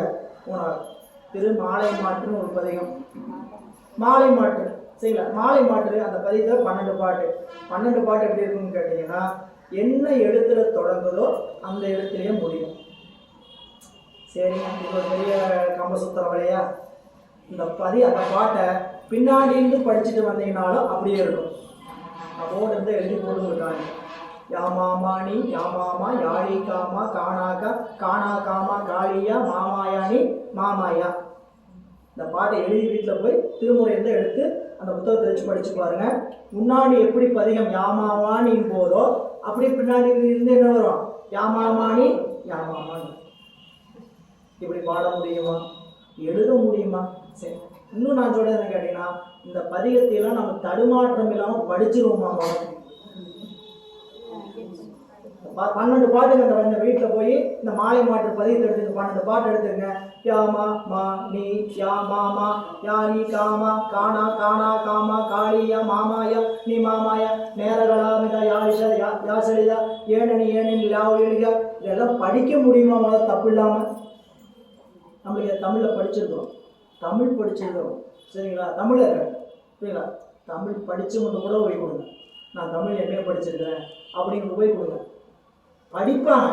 எங்கேயாவது போய் வண்டி முட்டி நிற்கும் என்னண்டு தடுமாறிட்டு அப்புறம் தான் எடுத்து படிப்பாங்க. ஏன்னா தமிழ் அவரு திறமையினால் பாடினது நல்லா புரிஞ்சுக்கணும். அதுக்கு தான் சொல்ல வரேன். இது திறமையினால் பாடியது, அருளால் பாடி. அதனாலதான் நிறைமொழி மாந்தன் பெருமை. பதிகத்தை பாடலைங்கன்னா சரிங்களா, அப்படி நீங்க ஒரு பதியம் 2 பதியம் தான் சொல்லுங்க, 30 பதியம் வேற வேற டிசைன்ல, வேற வேற டிசைன் நம்மளுக்கு எப்படியெல்லாம் கொடுக்கணும் தமிழை சரிங்களா. இப்போ 2 வரி கொடுத்தா நமக்கு சந்தோஷமா இருக்கு, எளிமையா படிக்கணும். காசி வீரவை காசுனல் மாசிமலை ஏசல் இல்லையே படிச்சு உடனே உள்ள போயிரு சரிங்களா. இப்போ இந்த பாட்டை நம்ம என்ன பண்றோம், போய் படிக்கணும். இந்த மாதிரி நிறைய பதியம் தமிழ். இது எல்லாத்துக்கும் காரணம் என்ன கேட்டா அருத்தன்மை. இதைத்தான் இங்க சொல்ல வந்தேன். சொல்லியிருக்கிறார் ஆசிரியர், என்னன்னு சொல்லியிருக்கிறாரு கேட்டீங்கன்னா, நான் நந்தி அருளாலே நான் இருந்தேனே. இந்த பாடலையெல்லாம் நான் எப்படி பாடனேன்னு கேட்டா, அவனை சதாசிவனாயினேன், அவன் அருளாலே இந்த பாடல்களை எல்லாம் பாடுகின்றேன் என்று பல்லாண்டுகள் இந்த உடம்புல இருந்தேன்னு சொல்றார். அதுக்கு அடுத்து அந்த பாட்டுக்கு அதுக்கு குறிப்பு அடுத்த பாட்டு தருகிறார். இருக்கும் எண்ணிலை கோடி அறுக்கின்ற மூலத்தில் அங்கே இருக்கும் அறுக்கனும் சோமனும் ஆதல் வீச உருக்கிய ரோமம் ஒளிவிழுந்தானே. பாடல்ல ஏங்க பல்லாண்டுகள் ஒரு உடம்புல இருக்க முடியுமா? ஏன்னா நம்மளுக்கு தெரிஞ்சு மனிதனுடைய ஆயுள் எவ்வளவு? 120. அப்படி இதெல்லாம் பல நூற்றாண்டுகளுக்கு முன்னாடி, 120 வருஷங்கிறது பல நூற்றாண்டுகளுக்கு முன்னாடி. இன்றைய நூற்றாண்டுல எங்கேயாவது ஒண்ணு என்னங்க ராமானுஜர் 120 வருஷம் பல நூற்றாண்டுகளுக்கு முன்னாடி சொல்லிட்டேன் நான். சரி, இன்றைக்கும் அத்தனை வயது வாழக்கூடிய பெரியவர்கள் எங்கேயாவது ஒருத்தர் இருக்கிறாங்க சரிங்களா. இதை நாம் என்ன நினைச்சுக்கிறோம், அவங்களுடைய உணவு பழக்கம், அதுவும் காரணம் தான். உணவு பழக்க வழக்கம், வாழ்க்கை முறை. வாழ்க்கை முறை ரொம்ப ரொம்ப முக்கியம். கேட்டா வாழ்க்கையினுடைய முறை. எப்படியோ வாழ்ந்தோம், கண்டதே கோலம் கொண்டதே காட்சி, எப்படியோ வாழ்ந்தோம்னா அழிவை நோக்கி நம்ம சீக்கிரம் போக வேண்டியதுதான். வாழ்க்கையை ஒரு கட்டுப்பாட்டு வரையறைகளை கொண்டு வரோம். அதனால என்ன, உடம்பு நீளும். உடம்பு நீளது பயனா? உடம்பு நீளதுக்கு பயன் ஒன்றே ஒண்ணுதான், வழிபாட்டை செஞ்சு சிவபெருமானுடைய திருவடிக்கு போயிடும். வேற இந்த உடம்பை வச்சுக்கிட்டு நம்ம என்ன பண்ண முடியாது, ஒன்றும் பண்ண முடியாது. இந்த உடம்பு ராமானுஜன் மாதிரி பத்திரமா எடுத்து வச்சு எதையாவது நம்மளை பாதுகாத்து வச்சிருப்பாங்க. எப்போ எடுப்பீங்க இதை, எப்போ எடுப்பீங்க? அது வரைக்கும் பேர் பூச்சி கூப்பிட்டு இருந்ததெல்லாம் எப்போ திரைப்படத்துல கூட இப்ப பேசுறாங்களே, நீ வருவ, நீ வர வரைக்கும் ஊருக்குள்ள போனதை வச்சுட்டு இருக்கணுமோ அப்படின்னு சொல்ற மாதிரி இல்லையா. எப்போ நாம எடுக்கலாம், பக்கத்துல இருந்து வீட்டுக்காரன் கூப்பிட்டு எடுக்க சொல்லிடுவான். 108 கூப்பிட்டு 3 நாளா வச்சு ஒப்பேர் வச்சுக்கிட்டு இருக்கிறாங்க புரியுங்களா. அப்படிப்பட்ட நாரும் உடல் சரிங்களா. இந்த உடம்பை பேண வேண்டிய, பத்திரமா வச்சுக்க வேண்டிய ஒரே ஒரு காரணம், ஒரே ஒரு அவசியம், இறைவனை வழிபாடு செய்து அவனுடைய திருவடிக்கு போவதை தவிர இந்த உடம்புக்கு பயன் இல்லைன்னு உணரணும் புரியுங்களா.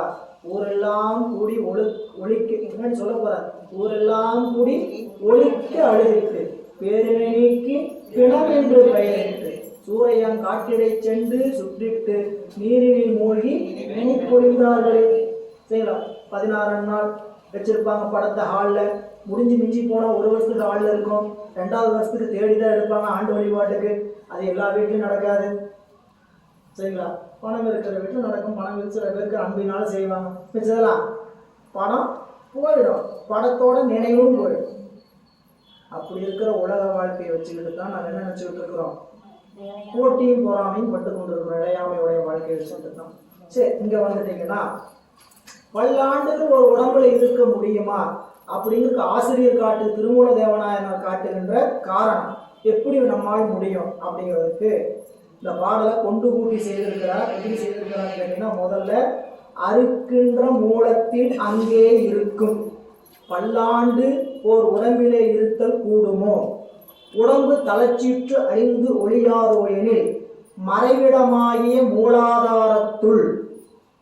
முதல் அந்த 2வது வரி அறுக்கின்ற மூலத்தில், அறுக்கின்ற மூலா மறைவிடமாக இருக்கின்ற மூலாதாரத்துள் அந்த எழாது கிடக்கின்ற அரிய நெருப்பை அறுக்கின்ற மூலத்தில் அங்கே இருக்கும் அறுக்கனும் சோமனும் ஆறளல் வீச.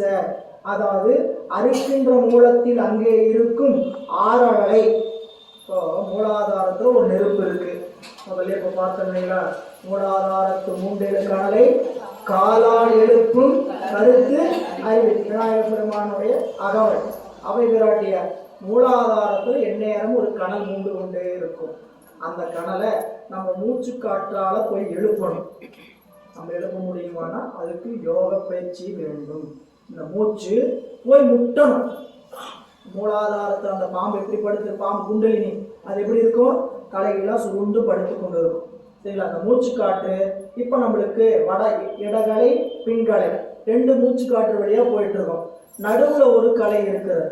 சரிங்களா? அந்த கலை வழியாக எழணும். சரிங்களா?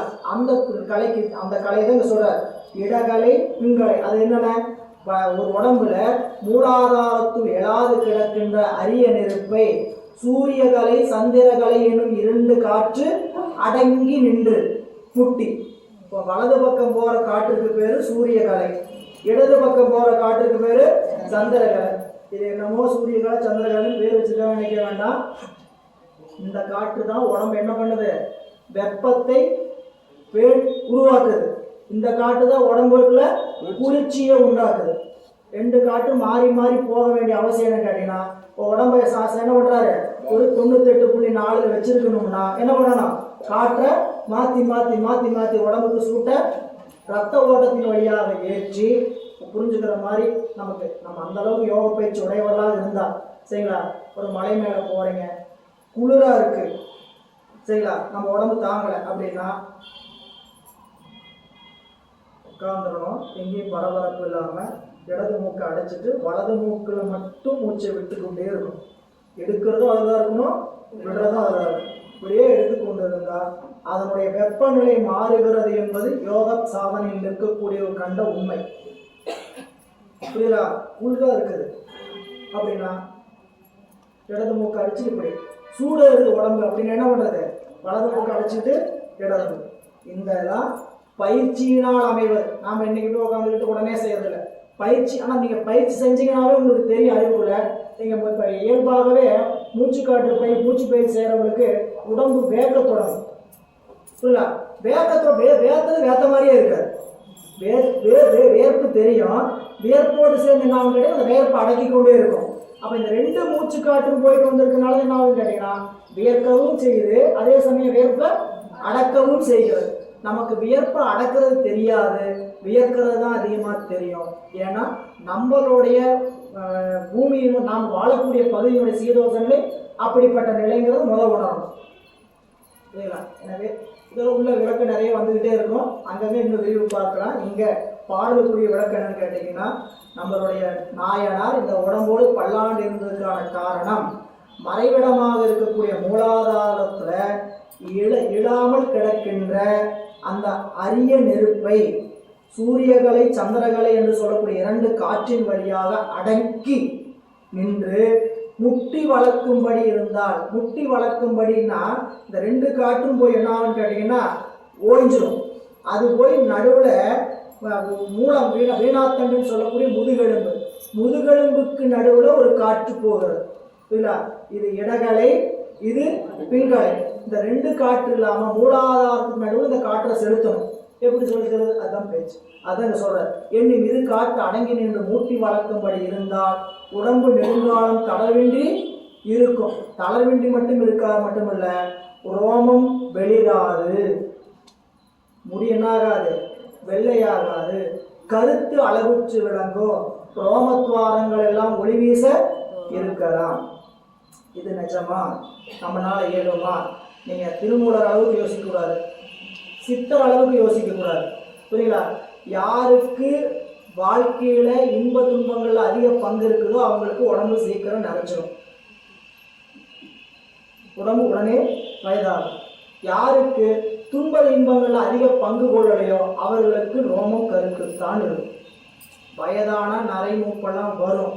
சீக்கிரமா வருதுன்னா என்ன காரணம் கேட்டீங்கன்னா, இன்ப துன்பங்கள்ல அறிவை அதிகமா செலுத்தணும்னா நரை சீக்கிரம் வரும். ஏங்க அப்படி? இன்ப துன்பத்தினால உடம்பு என்ன ஆகும், ப்ரெஷர் ஏறும், ரத்த ஓட்டம் அதிகரிக்கும், சூடு அதிகமாயிடுச்சு என்ன ஆகும், தன்னை போல உடம்பு கெட்டு போகும். இல்ல செல்லு சாகும், சாகிற செல்லுக்கு தகுந்த மாதிரி உற்பத்தி ஆகும். நமக்கு சாப்பிட்டதெல்லாம் முன்னாடி காலத்துல 100% சீரணமாகி 100% சத்து எடுத்தது. 40க்கு மேல 50% செரிமானம் ஆகி 50% தான் எடுக்கும். 50க்கு மேல 50% செரிமானமாக சாப்பிடும் போது என்ன பண்ணணும், பார்த்து பார்த்து சாப்பிடணும். சாப்பிட்ட பொருள் உள்ள எக்ஸ்ட்ராக்ட் ரொம்ப கம்மியாக இருக்கும். புரியுங்களா? இது எல்லாமே உடம்பினுடைய அறிவியல். இதை புரிஞ்சுக்காம நம்ம என்ன பண்ணுவோம், எல்லாத்தையும் சாப்பிடு, எல்லாத்தையும் தள்ளு, என்ன ஆகும், வெளியே உள்ள நிற்காது, வெளியே வரும். சரிங்களா? இது நம்ம கண்கூட பார்ப்பது. சரி, இங்கே வந்துட்டீங்கன்னா இருக்க வாய்ப்பு உண்டா அப்படின்னு கேட்டால் உண்டு.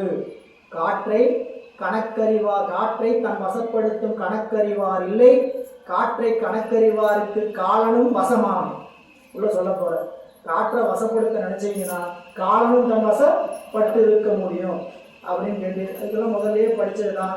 அப்படிப்பட்ட தேகத்தை அருள் இறைவன் கொடுத்துருக்கும். நான் முயற்சி பண்றேன், எனக்கு ஆசை தான். இன்னைக்கு போய் என்ன பண்ணிடலாம், 1 மணி நேரம் உட்காந்து மூச்சு என்ன பண்றது, அடக்கி பார்த்ததுன்னு போய் ஏதாவது தப்புன்னு ஏதாவது முயற்சி பண்ணிடாதுங்க. சரிங்களா? அடுத்த பிறவிக்கு வழி வகுக்கிற போது அதுக்கு 1 மணி நேரம் போய் நான் நடக்க போறேன் அப்படின்ட்டு கொஞ்சம் கொஞ்சமா பயிற்சி பண்ணக்கூடாதுன்னு இல்லை, பண்ணணும். இதில் நான் அடியன் கண்ட உண்மை என்ன கேட்டீங்கன்னா, நமக்கு இறையருள் அதற்கான வாய்ப்பை கொடுக்கும்னா மூச்சு காட்டு சொல்ற பேச்ச கேட்கும். நீங்க போய் அடைச்சிட்டு உட்காந்து பயிற்சி பண்றீங்கன்னா இந்த உடம்பை அதுக்கு இறைவன் தயார்படுத்தி நினைச்சிட்டாருன்னா மூக்கு அடைச்சிருக்காரு. மூக்கு என்ன பண்ணாது, அடைச்சிருக்காரு. இன்னைக்கு மூச்சு பயிற்சி சேரக்கூடாதுன்னு நினைச்சிருந்தான்னு வச்சுங்க, இங்க என்ன பண்ணிடுவாரு, தலையை முட்டை வச்சுக்கிட்டு இறைவனுடைய துணை இருக்குது, இந்த உடம்பை அருளுக்கு துணை செய்யுதுன்னு தெரிஞ்சாலும் எங்கெங்கெல்லாம் தெரிஞ்சுக்கலாம் கேட்டீங்கன்னா, அப்படி இருக்கிறோமா, கொட்டாட்டம் போய் நுரையீரல் நிரம்புதா நல்லா உணரலாம். நுரையீரல் நிரம்பிச்சா அடைச்சிங்களா, எவ்வளவு இழுத்தீங்களோ அந்த நேரம் வரைக்கும் உள்ள தங்குற வரைக்கும் சாமி வாய்ப்பு கொடுப்பார். 1 நிமிஷம் எடுத்துருக்காங்க, இதெல்லாம் கணக்கு இருக்குது. 4:64:16 கணக்கு இருந்தா 1:4:2.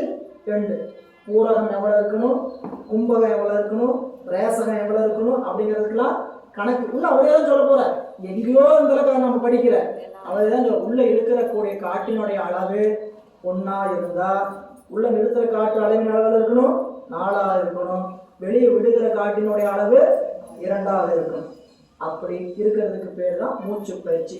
இது சாதாரண மூச்சு பயிற்சி அல்ல, இது சுத்த மூச்சு பயிற்சி. இது நாடி சுத்தி முத நம்ம அனுஷ்டானம் என்ன பண்ணுவோம், நாடி சுத்தி பண்ணுவோம். நாடி சுத்தி என்ன,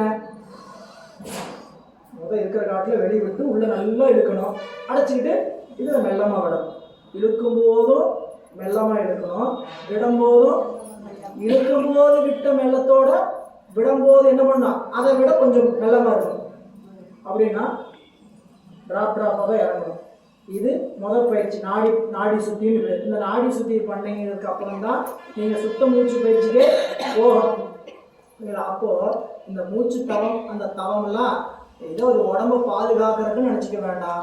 உடம்பை பாதுகாப்பதனாலதான், அவர் பாதுகாத்ததுனாலதான் நம்மளுக்கு என்ன கிடைச்சது,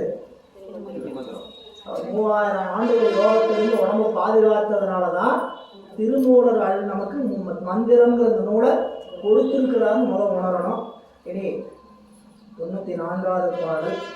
பிறற்றுகின்றேன் என்றும் பேர் நந்தி தன்னை இயற்றுவன் நெஞ்சத்து இறகும் பகலும் முயற்றுவன் பூங்கொழி வண்ணன் எம்மானை இயற்றுகள் சோதி இறைவனும். இது அப்படி இறைவனுடைய திருவருளை சொல்லுகின்ற அடியனுடைய அறிவு சிவனேயாய் இருத்தல்.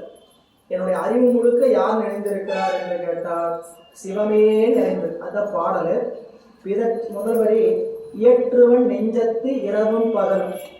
இரவும் பகலும் இறைவனை இடைவிடாது தியானிப்பேன். அதான் இயற்றுவன், நினைத்தல், தியானித்தல். அப்படி செய்வதனால் பிதற்றுகின்றேன் என்றும் நந்திதன் பேர் தன்னை. அப்படி இறைவனை எந்நேரம் நினைத்து கொண்டு தியானித்துக் கொண்டிருப்பதனால என்னுடைய வாக்குல வருவதே என்ன வருகிறது, அந்த சிவபெருமானுடைய பெயர் தான் வருது. எந்நேரமும் அவன் நினைச்சுக்கிட்டு இருக்கிறனால என்ன வரும், அதுதான் வரும். எதை நினைச்சுக்கிட்டு இருக்கோமோ அதே தான் என்ன வாயில வரும். இல்லைங்களா? நம்மளுக்கு இப்போ ஒரு டெஸ்டிங் வேண்டாம், நல்ல திரைப்பட பாடல் போய் வீட்டில் நீங்கள் நல்லா கேளுங்க. புரியுங்களா? ஒரு 2 மணி நேரம் கேளுங்க. இரவு வரைக்கும் அந்த பாடல் நம்மளை விட்டு போகவே போகாது, சுற்றி வரும். சரிங்களா? நாம் நினச்சிக்கிட்டு இருக்குன்னு நினைக்க மாட்டோம். நம்ம என்ன பண்ணுவோம், நம்ம பாட்டு வேலை பார்ப்போம், ஏதோ ஒரு பாட்டு வந்து நான் டபக்குன்னு குதிச்சு வாயில் வரும். திருமுறை அப்படி கேட்டீங்கன்னா அப்படித்தான் வரும். அப்போ இறைவனை நினைந்து கொண்டு அந்த திருமுறைகளை நீங்க கேட்டுக்கொண்டு படித்துக் கொண்டு இருந்தீங்கன்னா வருவதே என்ன வரும்? திருமுறைகள் தான் வரும். சிவபெருமானுடைய திருநாமம் தான் வரும். அதனாலதான் நமக்கு பேசித்தாம் ஈசனே எந்தா எந்தை பெருமானே என்றென்று பேசி பேசி நம்ம திருமறைகள் வரலாறு படித்தோம். நிறைய பேர் படிச்சிருக்கோம். திருமறைகளில் அந்த வணிக பெண்ணினுடைய திருமணம் ஆவதற்கு நம்முடைய ஞானசம்பந்த பெருமான் இறைவன்கிட்ட முறையிட்டு அந்த இறந்த வணிகனை மீட்டார். வரலாற்று முன்னாடி சொல்லியிருப்பேன். அதில் அந்த பாடலை நம்மளுடைய ஞானசம்பந்த பெருமான் சொல்லும் பொழுதே இந்த பெண் எப்படிப்பட்டவள் தெரியுமா? இரவும் பகலும் இடைவிடாது உன்னை நினைப்பவள். இவருக்கு போய் உன்னை துயர் கொடுக்கலாமா? வலுவாள் பெருமான் கடல் வாழ்க என எழுவாள் நினைவாள் இரவும் பகலும். பெருமானே உன்னுடைய திருவடி வலுவாள் பெருமான், வலுவை தன்னுடைய மழுவாளை தன் கை வைத்திருக்கக்கூடிய பெருமான், மழுவாள் பெருமானே உன் கடல் வாழ்க என எப்ப பார்த்தா என்ன பண்ணுவார்? வாழ்த்துவார். என எப்படி? எழுவாள் நினைவாள்.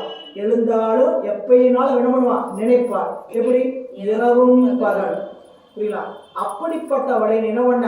தொழுவாள் அவளை துயராக்கினே. இப்படி கும்பிடுறவளை போய் இப்படி அழுக வச்சுட்டு இருக்கிறேன் நியாயமா? ஒவ்வொரு பாட்டிலும் இப்படிதான் கேட்டுவார். உன்னை என்ன சொல்லுவாள்? சடையா என்பாள், சரணி என்பாள், விடையா என்பாள், வெறுவா என்பாள், மடையார் புகழை மலரும் மருகள் உடையாய் தகுமோ.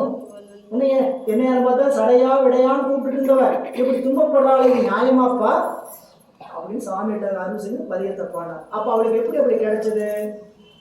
இரவு படுக்கும் போதும் காலை எழும் போதும் இடைப்பட்ட எல்லா நேரத்திலையும் சிவபெருமானை நினைந்து கொண்டே இருந்ததனால் பெயர் என்னவா வந்தது?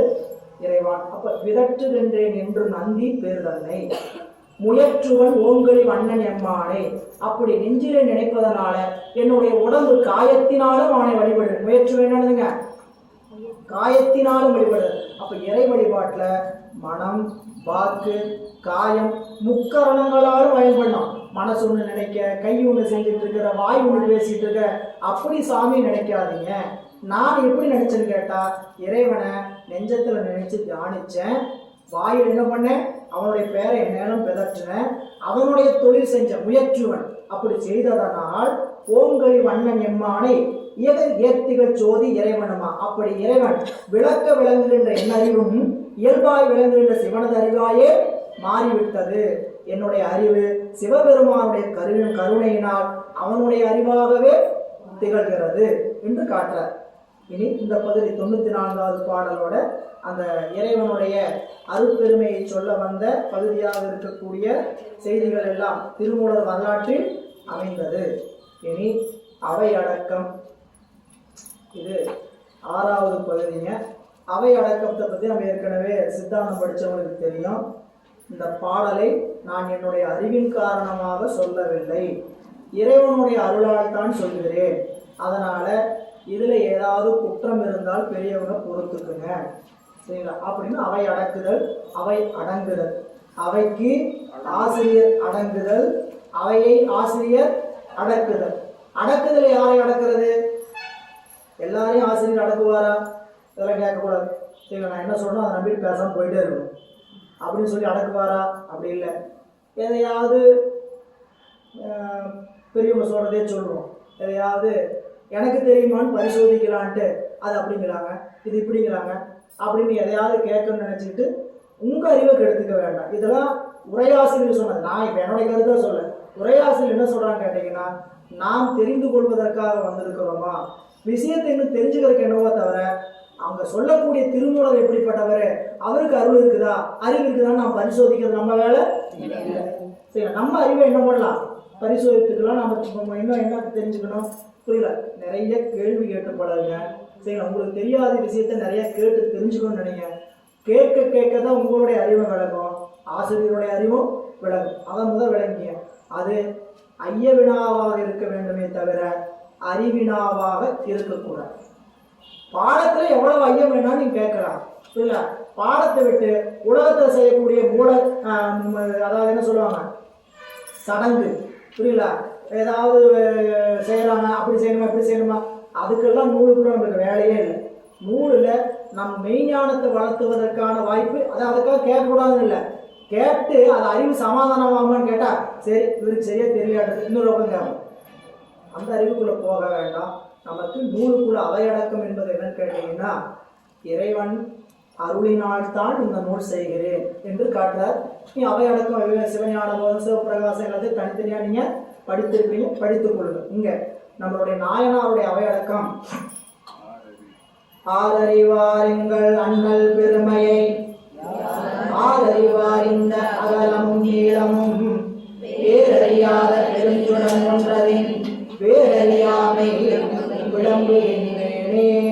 நான் இறைவனுடைய முன்னாடி சொன்ன பாட்டு நேயத்தை ஞானத்தை ஞாதுருவேன்னு சொன்னார் இல்லைங்களா? அப்படி இந்த பொருளை பற்றிலாம் நான் சொல்றேனே, அது என்னுடைய அறிவால் சொல்றேன்னு நினைக்காதீங்க, அளந்த அறிவுல சொல்றேன். என்னால் எனக்கு அறிந்த அளவில் சொல்றேன். நான் சொல்லுகின்ற என்னுடைய அறிவு எப்படிப்பட்ட அறிவுன்னு கேட்டால், என் அறிவுக்கு குருவருள் எவ்வளவு கொடுத்திருக்கிறதோ அந்த அளவுக்கு சொல்ல முற்படுகின்றேன் என்று சொல்லி, ஆதறிவார் எங்கள் அண்ணல் பெருமை, சிவபெருமான் எங்கள் சிவபெருமானுடைய திருவருளின் பெருமையை முற்ற உணர்ந்தவர், உணரவே முடியாதில்லை, முற்ற உணர்ந்தவர் யாவர்? இறைவனுடைய பெருமையை ஆரொருவர் உள்குவார் உள்ளத்துள்ளே அவ்வுருவாய் நிற்கின்ற அருள். நம்ம அறிவுக்கு என்ன எட்டுமோ அந்த அளவுக்கு தான் இறைவன் நமக்கு கொடுப்பார். நீங்க என்னப்பா வகுப்பு முடிஞ்சோடனே புரிஞ்சுக்கிறதுக்காக யாராவது கூட்டிட்டு வந்துடாதீங்க போய், சரிங்களா? சாப்பாடெல்லாம் நிறைய பேருக்கு கொடுக்குறோம், சரிங்களா? அன்னதானம் போடுறோம் அப்படின்னு சொன்னோன்னே வெளியே தெரிஞ்சிருச்சு, அன்னதானம் வாங்கலான்ட்டு வராங்க, புரியுங்களா? அன்னதானம் வாங்க வந்து என்ன பண்ணுறாங்க, இந்த மாதிரி ஒரு பாத்திரத்தை எடுத்து வந்தாங்க. அவங்களுக்கு எவ்வளோ கிடைக்கும்? இவ்வளோதான் கிடைக்கும். ஒரு பெரிய சம்பளமாக எடுத்துகிட்டு வந்தாங்க, அவங்களுக்கு எவ்வளோ கிடைக்கும்? அவ்வளோ கிடைக்கும். கொண்டு வந்த பாத்திரம் எவ்வளவோ பாத்திரத்தின் அளவுதான் சரக்கு உணவு கிடைக்கும், சரிங்களா? நீங்கள் இங்கே இருக்கிறது போல தூக்கிட்டு போகலாம்னு நினச்சிங்கன்னா அந்த அளவுக்கு பாத்திரம் நம்மகிட்ட, அந்த அளவுக்கு பாத்திரம் நீங்கள் வீட்டில் போய் அண்ணா எடுத்துட்டு சொல்லுங்க, அது இங்கே இருக்கிறோம் இங்கே இருக்கிற உணவுக்கு. இங்கே சொல்கிற உணவு எப்படிப்பட்ட உணவுன்னு கேட்டீங்கன்னா, ஆமாம், இந்த உணவு எப்படிப்பட்டிருக்குது? கடல் கடந்த அளந்தாலும் அளக்க முடியாத அளவுக்கு இந்த சரக்கு இருக்கு. இந்த சரக்கு, இந்த உணவு, இந்த சிவானந்த பொருளை நம்ம பாத்திரத்தால் கொண்டு என்ன பண்ண முடியாது, முகக்க முடியாது, அள்ளி கொண்டு போக முடியாது. அதனால தான் ஆரறிவால் எங்கள் அண்ணல் இருந்தாலும். ஏன் அப்புறம் நீங்கள் அவருடைய பெருமையை சொல்ல வந்தீங்க? ஆசையின் காரணமாக சொல்கிறேன். நான் எதனால் சொல்கிறேன்? ஆசையின் காரணம். ஆசை யாரை விட்டுது? யாருமே விடாது. அது சேக்கிழார் பெருமான் சொன்னார், ஆசை வெட்கம் அறியா. ஆசை கும்பத்தேனுக்கு முடவன் ஆசைப்பட்ட கதை தான். சேக்கிழார் பெருமான் அவையடக்கம் அப்படி தான் சொல்லி தொடங்குறார் நூலில். எனக்கு இந்த அடியார் பெருமை அளவில்லாத பெருமை, அடியாருடைய பெருமை அளவில்லாத பெருமை, அந்த பெருமை என்னால் சொல்ல முடியாது. அப்புறம் ஏங்க சார் சொல்றீங்க? அளவு கூட உரைப்பரிதாயினும் அளவில் ஆசை துறப்ப அறைகுவேன், அளவில்லாத பெருமையராகிய அடியார் புகழ் கூறுகேன், அளவு கூட உரைப்பரிதாயினும் அதை சொல்ல முடியாதனாலும் நான் என்ன பண்ணுறேன், என்னோட ஆசை 2 வார்த்தை அடியார் பற்றி பேசுவேன் அப்படின்னு அவரே சொல்கிறார். அப்படின்னா பெரியவங்களும் அப்படித்தான் நூல் அவையடக்கம் செய்திருக்கான். எனவே எங்கள் சிவபெருமானுடைய பெருமையை யாராலும் அறிய முடியாது, முற்ற அறிய முடியாது. அந்த அகலமும் நீளமும் அவனது பரப்பை தான் யாவர் உணரவல்லார். பேரறியாத பெருஞ்சுடர் ஒன்றதின் பேரறியாத பெருஞ்சுடர். அப்படி சொல்லுக்கு அகப்படாத பேரறிவு பொருள் தன்னோடு ஒப்பது பொறிதொன்றில்லாதா உள்ளது. அதனது மெய்நிலையை, பேருன்னா மெய், பேரறியாமை என்று 4வது சொல்லியிருக்கிறார் இல்லையா? அதுக்கு மெய் இறைவனுடைய உண்மை நிலை. அந்த உண்மை நிலையினை நான் பலரும் அறிவதற்காக கூறத் தொடங்குகிறேன். என்னால் அவனுடைய முற்ற அறிவை சொல்ல முடியாது, முற்று மெய்த்தன்மையை சொல்ல முடியாது. ஆனால் ஏன் சொல்ல தொடங்குகிறேன்? எல்லோரும் அறிய வேண்டும் என்பதற்காக ஆசையின் காரணமாக சொல்லுகின்றேன். பாடவல்லா நெறி பாட அறிகிறேன், ஆடவல்லா நெறி ஆட அறிகிறேன், நாடவல்லா நெறி நாட அறிகிறேன், தேடவல்லா நெறி தேடுகின்றேனே. இந்த பாடல்ல 3 வரி இயல் இசை நாடகத்தை இயல் என்றால் என்ன? இயல் இசை நாடகம் முத்தமிழ் அப்படின்னு படிச்சிருக்கோமா இல்லைங்களா? இயல் இசை வேறெல்லாம் கேட்டிருக்கிறோம், படிச்சிருக்கிறோம். இயல்னா என்ன? இசைனா என்ன? நாடகம்னா என்ன?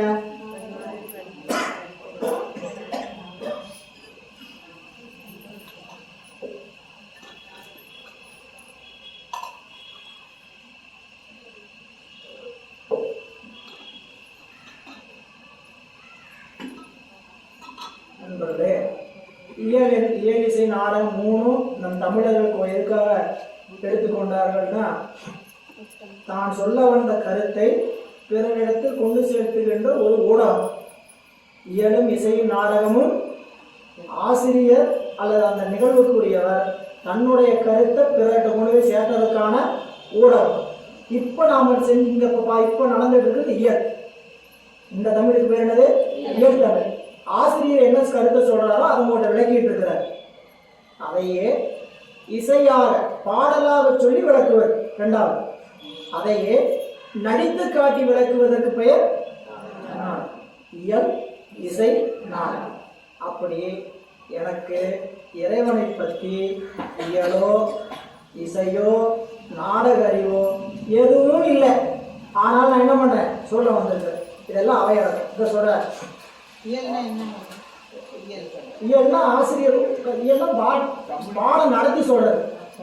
பாடத்தை நடத்தி புரிய வச்சு பேச்சு வழக்குல பேசி சொன்னா அதுக்கு பேரு இயல் தமிழ், இயல்பான தமிழ்ங்க. அதுவே இசை தமிழ். இறைவனை பற்றி ஒரு பாடல். என்ன பாடல்? தேடி சென்று திருந்தடி ஏத்திமின் நாடி வந்தவர் நம்மையும் ஆட்கொள்வார், ஆடிப்பாடி அண்ணாமலை கைதோட ஓடி போகும் நமது உள்ள வினைகளை. இதில் ஆசிரியர் சொல்ல வந்த கருத்து என்ன? சிவபெருமானை தேடி சென்று அவருடைய திருவடி என்ன பண்ணுங்க? வணங்குங்க. அவர் நாடி வந்து நம்மையும் ஆட்கொள்வார். அப்படி வீட்டு இருக்கிற பெருமான் யாரு? அண்ணாமலையில. அவரை ஆடிப்பாடி கைதொழுங்க, நம்மளுடைய வினையெல்லாம் ஓடி. இதை இயல்பா சொல்லியாச்சு. இதவே ஒரு ஓதுவாங்க பற்றியில் ஒரு பாடல் இசை கட்டுறவன். தேடி சென்று திருந்தடியே நாடி வந்தவர் நம்மையும் ஆட்கொள்வர். தேடி சென்று திருந்தடியே நாடி வந்தவர் நம்மையும் ஆட்கொள்வர். ஆடி பாடி அண்ணாமலை கைதொழ, ஆடி பாடி அண்ணாமலை கைதொழ ஓடி போகும் நம் உள்ள வினைகளே. ஆடி பாடி அண்ணாமலை கைதொழ ஓடி போகும் நமது உள்ள வினைகளே. பாடல் பாடியாச்சு. இந்த பாட்டு மாதிரி என்ன ஆகும்? இப்படிதான் சொன்னாங்க, இதை செய்யணும் புரிந்தோம். இதே நடிச்சு காட்டுறவங்க என்ன பண்ணுவாங்க? பரதம் தெரியுது, எனக்கு தெரியாது, தெரிஞ்சங்காட்டி ஏதோ ஓரளவுக்கு தெரிஞ்சங்காட்டி ரெண்டாவது பாட்டாக பாடி காமிச்சேன். மூணாவது நாடகமாக செய்யக்கூடியவங்க நடிக்கிறவங்க என்ன பண்ணுவாங்க? தேடி சென்று அந்த பாடலை அபிநயம்லாம் பண்ணி அங்கே ஒரு கோபுரத்தை பார்த்து வணங்கி அப்படி நின்று இப்படி செஞ்சா நமக்கு இருக்கிற வினையெல்லாம் போகும்பா அப்படின்னு பரதம் பாடம் என்ன பண்ணுவாங்க? அதை நாடக காட்சியாக காமிப்பாங்க. இவ்வளவுதான் இயல் இசை நாடகம். இதுல பாடவல்லா நெறி பாட அறிகிறேன், அது என்னதுங்க? இசை. ஆடவல்லா நெறி நாட அறிகிறேன், அது என்னதுங்க? நாடகம். நாடவல்லாரி நாட அறிகிறேன் அப்படின்னதுங்க இயல். இந்த மூணு எனக்கு தெரியாது, ஆனா நான் என்ன பண்ணுவேன்? தேடவல்லா நெறி தேடை. அப்படி இல்ல தெரியாதனால என்ன பண்ண முடியல, அது நாலாவது வரை அளவை நூல். அளவை நூல் முதல் சொன்னது புத்தமிழ், நாலாவது சொன்னது தர்க்கம். இப்படி தெரிஞ்சுக்க முடியாத என்ன பண்ணலான்னு கேட்டீங்கன்னா ஆராய்ச்சி அறிவினால் கண்டுபிடிக்கலாம். இப்படி எதுவுமே இல்லாத நான் இறைவனை தேடி நிலைமையும் இல்லை. அது ரொம்ப எளிமையா மாணிக்கவாசகர் சொன்னார். ஆடுகின்றலை கூத்துடையான் களற்கு அன்பிலை என்புருகி பாடுகின்றலை பதைப்பதும் செய்கிலை பணிகிலை பாதமலர் சூடுகின்றலை சூற்றுகின்றதுமில்லை துணையிலை பிணநெஞ்சே தேடுகின்றே தெருவுதோர் அலரிலை செய்வதொன்று அறி. இதெல்லாம் அவரா செய்யல, நாமளா செஞ்சுட்டு இருக்க செய்யாத இருக்கிறதுனால என்ன சொல்றாரு? பிண நெஞ்சே, என்ன சொல்ற? பிண நெஞ்சே அப்படின்னாங்க, செத்து கிடக்கக்கூடிய அறிவு. அப்படி அதையேதான் நம்மளுடைய அருள்கின்றார். படிக்கின்றே பழனி திருநாமம் படித்தவதால் முடிக்கின்றே அப்படின்னார். இதை பலவாறு நம்ம பார்த்துக்கலாம். எனவே இறைவனை தேடி அறிகின்ற அறிவும் என்னிடத்தில் இல்லை, நான் அவனை பற்றி விளம்புகின்றேன் என்று காட்டுகிறார். மன்னிய வாய்மொழியாலும் மதித்தவரின் இசை உள்ளே எழுகின்ற ஈசனை இல்லை உலகம் படைத்த பிரம்மனும் உண்ணும் அவனை உணரலுமாமே. இறைவன் தன்னை அறிகின்றவருடைய உள்ளத்தில் எப்படி இருக்கிறார்னு கேட்டீங்கன்னா, இன்னிசை போல இருக்கிறார். வீணையில இன்னிசை போல இறைவன் நம்மகிட்ட எப்படி இருக்கிறார்? தன்னை அறிகின்றவருடைய உள்ளத்துல இருக்கிற. இன்னிசை வீணையில் இசைந்தோன் காண்க மாணிக்க வாசக பெருமான். அப்போ இன்னிசை வீணை அதை சொல்லுகிறார். மதித்தவர் இரண்டாவது எடுத்துக்கிற பொருள், மதித்தவர் உள்ளே இன்னிசை எழுகின்ற ஈசன். மதித்தவருடைய நெஞ்சுக்குள்ள சாமி எப்படி இருக்கிறாருங்களா? வீணையில இசை போல பிரியாம அப்படி இருக்கிற ஈசனை நான் மன்னிய வாய்மொழியாலும் நிலைபெற்ற வாக்கினாலும் யாரெல்லாம் துதித்தார்கள்? பின்னை உலகம் படைத்த பிரம்மனும் தியானிக்கப்படுகின்ற சிவபெருமானுடைய பெருமையை நிலைபெற்ற மெய்நூல் வழியாகவும் சிறிது அறிதல் கூடும். இந்த பாடல ஆசிரியர் சொல்ல வந்த கருத்து என்னன்னு கேட்டீங்கன்னா, 3 பாடல் என்ன சொன்னார்? 2 பாடல அவருடைய பெருமையை முற்ற அறிந்து சொல்ல முடியாது அப்படின்னு சொன்னார். பின்னாடி 2வது பாடல்ல அவருடைய பெருமையை இயல் இசை நாடகங்களால் நான் தேடியும் அறிய முடியாது. அப்புறம் எப்படிதான் தெரிஞ்சுக்கிறதுன்னு கேட்டா, இதோ பெரிய பெரிய தேவர்களாலும் பிரம்மனாலும் வழிபாடு செய்யப்படுகின்ற பெருமானை இது போன்ற நூல் வழியாக சிறிது அறிந்து உணரலாம். முற்ற அறிய முடியாது. இந்த நூலை நான் ஏன் செஞ்சிருக்கிறேன்னு கேட்டீங்கன்னா, அவனுடைய பெருமையை முற்ற அறிய முடியாது. நாமெல்லாம் சிறிது உணர வேண்டும்ன்றதுக்காக என்ன பண்ணுகிறேன்? இந்த நூலை செய்திருக்கின்றேன் என்று அவையடக்கம் காட்டுகிறார். தத்துவம் ஞானம் உரைத்தது தாழ்வரை முத்திக்கிருந்த முனிவரும் தேவரும் ஒற்றுடன் வேறாயிருந்து துதி செய்யும் பக்திமையால் இப்பயன் அறியாரே. அதாவது இந்த பாடல்ல தத்துவ ஞானம் உரைத்தது, முன்னிய வாய்மொழியாக சிவாகமங்கள் வீடு பெற்றி அடைவதற்கு விரும்பியிருந்த முனிவரும் தேவரும் கருத்துரிமை கொண்டு உலகப் பயன் விரும்பும் மக்களை விடுத்து தனியிடத்திலிருந்து வேண்டிக் கொண்ட அன்பு காரணமாக இறைவன் உண்மை ஞானத்தை கைலை தாழ்வரைக்கு இருந்து உணர்த்தேறிய நூல்களாம். பக்குவம் இல்லாதவர் இவ்வுண்மையை உணர மாட்டார். பாருங்க, தத்துவ ஞானமாகிய இந்த நூலை நான் உரைத்ததற்கான காரணம் எதற்காக என்று கேட்டால், முக்திக்கு இருந்த முனிவரும் தேவரும் ஒத்துடன் வேறாய் இருந்து துதி செய்யும் பக்திமையால் முக்தி அடைய வேண்டும் என்ற விருப்பத்தை பெற்றிருக்கக்கூடிய தேவரும் முனிவர்கள் எல்லாம் ஒத்து தங்களுக்குள் கருத்து வேறுபடாமல் இந்த தவத்தை செய்வதற்காக. அப்படி செய்வதனால் என்ன கிடைக்கும்? இறைவனுடைய அந்த நான் சொன்ன இடம் திருக்கைலாயத்துக்கு கீழிருந்து வந்து சொல்லியிருக்கிறேன். எனவே இதை அபக்குவர்கள் உணர மாட்டார்கள். இந்த நூல் முக்திக்கு சாதனங்க. இந்த நூல் எதுக்கு சாதனம்? முக்திக்கு சாதனம். இதை யார் உணர மாட்டார்கள்? பக்குவம் இல்லாத அபக்குவர்கள் உணர மாட்டார்கள் என்று அவையடக்கம் கூறி நிறைவு செய்கின்றார். நாமும் அவையடக்கத்தை நிறைவு செய்து இன்னும் 2 பாடல் திருமந்திர தொகை சிறப்பு இருக்குது. அது எளிமையான பாடல் தான். நிறைவு செய்தோம்னா அடுத்த பகுதிக்குள்ள போயிடலாம். பாருங்க, திருமந்திர தொகை சிறப்பு. மூலம் உரை செய்த 3000 தமிழ் ஞானம் அறியவே நந்திய அருளது காலை எழுந்து கருத்தறிந்து ஓதிரின் ஞான தலைவனே நல்லவனே. 4வது வரியில ஞானத்தலைவன் அப்படின்னு சொல்லலாம். பாடம் வேதம் ஞானத்தலைவன் அப்படின்னு சொல்லலாம். மூலம் உரை செய்த 3000 தமிழ். இந்த பாடல் அவர் ஏற்கனவே சொன்னார். மூலம் பாடியது 3000 பாடல் தான். நம்மளுக்கு 3046 பிச்சைக்கு நிறைய பேர் சேர்த்திட்டாங்க.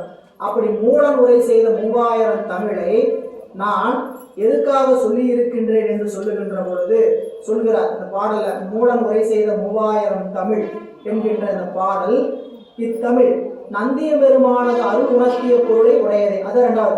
ஞானம் அறியவே நந்தியம். நந்தியம் பெருமான் எனக்கு என்ன சொன்னாரோ அதான் பாடலை சொல்லிக்கிறேன். இப்படிப்பட்ட பாடலை நாள்தோறும் காலை எழுந்து கருத்தறிந்து ஓதினேன். இந்த பாடல் என்ன பொருள் சொல்லப்பட்டிருக்குன்றத சொல்லிய பாட்டின் பொருள் சொன்னீங்கன்னா நமக்கு என்ன கிடைக்கும்? ஞான தலைவனை நண்பர். இந்த பாடலை நாள்தோறும் பொருள் வந்து ஓதுவோர் முதற் கடவுளாகிய சிவபெருமானை அடைவர். ஏன்னா இந்த பாடலும் படிக்கணும்னா பிரயோஜனம், உபயோகம், பயன் தெரியாம படிக்க கூடாததற்காக நூலுக்குள்ள போவதற்கு முன்னாடி நம்மளுக்கு என்ன பண்றாரு? பயனை சொல்லுகிறார். இனி 100வது பாடல். வைத்த பரிசே வகை வகை நன்னூலில் புத்தி முடிவு 3000 புத்திசை பூர்வத்து 3000 புது வைத்த சிறப்பு தரும் இவைதானே. இந்த நூலை எப்படி உள்ளுக்குள்ள அமைச்சிருக்கிறார் அப்படின்னு கேட்டீங்கன்னா, பொது பகுதி சிறப்பு பகுதி. எப்படி நீங்க இதெல்லாம் படிச்சோம்னா சிவஞான போதர பொது அதிகாரம், உண்மை அதிகாரம், சிவபிரகாசத்துல பொது சிறப்புன்னு சொல்றோமோ, அதுபோலவே இந்த நூல்ல முதல் 5 தந்திரம், மொத்தம் 9 தந்திரம். அதுல முதல் 5 தந்திரம் பொது, அடுத்த 4 பகுதி சிறப்பு. அதான் இந்த பாடல் வச்சிருக்கிறார். நன்னூலில் வைத்த பரிசு வகை வகை, திருமந்திரமாகிய நல்ல நூலில் வைத்த தன்மை 9 தந்திர வகையாம். அவற்றிலே 3000 முத்தி முடிவில். 3000 முத்தி முடிவான முத்தி நிலையை கூறுவர். புத்திசை பூர்வத்து 3000, புத்தி பூர்வமாய் சொன்ன 3000 இவைதானே பொது வைத்த சிறப்பு தரும். இவைதான் பொதுவும் சிறப்புமாம் அமைந்து ஓதுவார்க்கு நன்மை பயக்கும். எனவே முதல் 5 தந்திரங்கள் பொது என்றும் பின்பு 4 தந்திரங்களும் சிறப்பு என்றும் கொள்க. எதுக்கு பொது? அறிவு விளங்குறதுக்காக பொது. அறிவு விளங்கிருச்சுன்னா பயனை அடைவதற்காக சிறப்பு. இந்த பொது சிறப்பு எதுக்கு வச்சிருக்காங்கன்னு தெரிஞ்சுக்கணும். நமக்கு மான காட்டணும்னா எடுத்தோட மான காட்டக்கூடாது, ஆட்டை காட்டி இது போல மான் இருக்கணும். இப்போ அருந்ததி நட்சத்திரம் எங்க இருக்கு? எல்லாரும் அருந்ததி நட்சத்திரம் யாராவது பார்த்தோம் உண்டோ? சரிங்களா, நம்ம மண்டபத்துக்குள்ள தான் தாடி கட்டி மெட்டிட்டு போகிறோம். எங்கே போய் அருந்ததி நட்சத்திரம் பார்க்குறது? சரிங்களா, அருந்ததி நட்சத்திரம் அந்த வசிஷ்டர்ங்கிற நட்சத்திரத்துக்கு நல்லா பிரகாசமா வெள்ளையா இருக்கும். அதுக்கு முன்னாடி சிவப்பா இருக்கக்கூடிய அருந்ததி நட்சத்திரம். முதல் என்ன பண்ணுவாங்க? நேரடியாக அந்த நட்சத்திரத்தையே காட்டுவாங்க. நல்லா பாரு, அந்த மரத்து மேல பாரு ஒரு நட்சத்திரம் தெரியுதா, இந்த வீட்டோட முதல்ல பாரு ஒரு நட்சத்திரம். முதல் எதை காட்டுறாங்க? வீட்டை தான் காட்டுவாங்க, ஒரு மரத்தை தான் காட்டுவாங்க. மரத்தை காட்டி 3ஆம் பிறையை பார்க்கணும்னா எடுத்தோட 3ஆம் பிறை பாரு தெரிஞ்சு காட்ட நம்ம கண்ணு விளங்குதா? என்ன காட்டணும்? போத பாரு அந்த மலை முச்சியில அந்த மரத்து மேல பாரு, அந்த இடத்துல பாரு கிளையில அப்படி ஆமா அந்த இடத்துல பாரு நட்சத்திரத்தை காமிச்சு அந்த நட்சத்திரத்துக்கு அப்புறம் என்ன காட்டுவாங்க? அருந்ததி நட்சத்திரம். இது எதுக்கு? தூள அருந்ததி நியாயம். இந்த நியாயத்துக்கு பேரு தூள அருந்ததி நியாயம். ஏன்னு கேட்டீங்கன்னா அறிவு படிப்படியாத்தான் விளங்கும். எடுத்தோடனே சிவபெருமானுடைய சிறப்பு நிலையெல்லாம் சொல்ல முடியாது. படிப்படியாக கூட்டிட்டு போறேன் அப்படின்னு நம்மளை கைப்பிடிச்சு கூட்ட கிளம்புகிறார் நம்மளுடைய நாயனார் திருமூல தேவர் என்று சொல்லி இன்றைய சிந்தனை 100வது பாடலோடு நாம் நிறைவு செய்கின்றோம். திருச்சிற்றம்பலம். இன்றும் இன்பம் பெருகும் இயல்பினால் இன்று காதலிக்கு உள்ளமும் உலகமெல்லாம் செய்வ நீதி விளங்குக உலகமெல்லாம். என்னாடுடைய சிவனே போற்றி, என்னாமலைய மன்னா போற்றி, ஒப்பிலாமலை அம்மையுடனாய மாசிலாமணீஸ்வரர் பெருமான் திருவடிகள், பார்வதி அம்மையுடனாய திரு கைலாயநாத திருவடிகள், விசாலாட்சி அம்மையுடனாய விஸ்வநாத பெருமான் திருவடிகள்,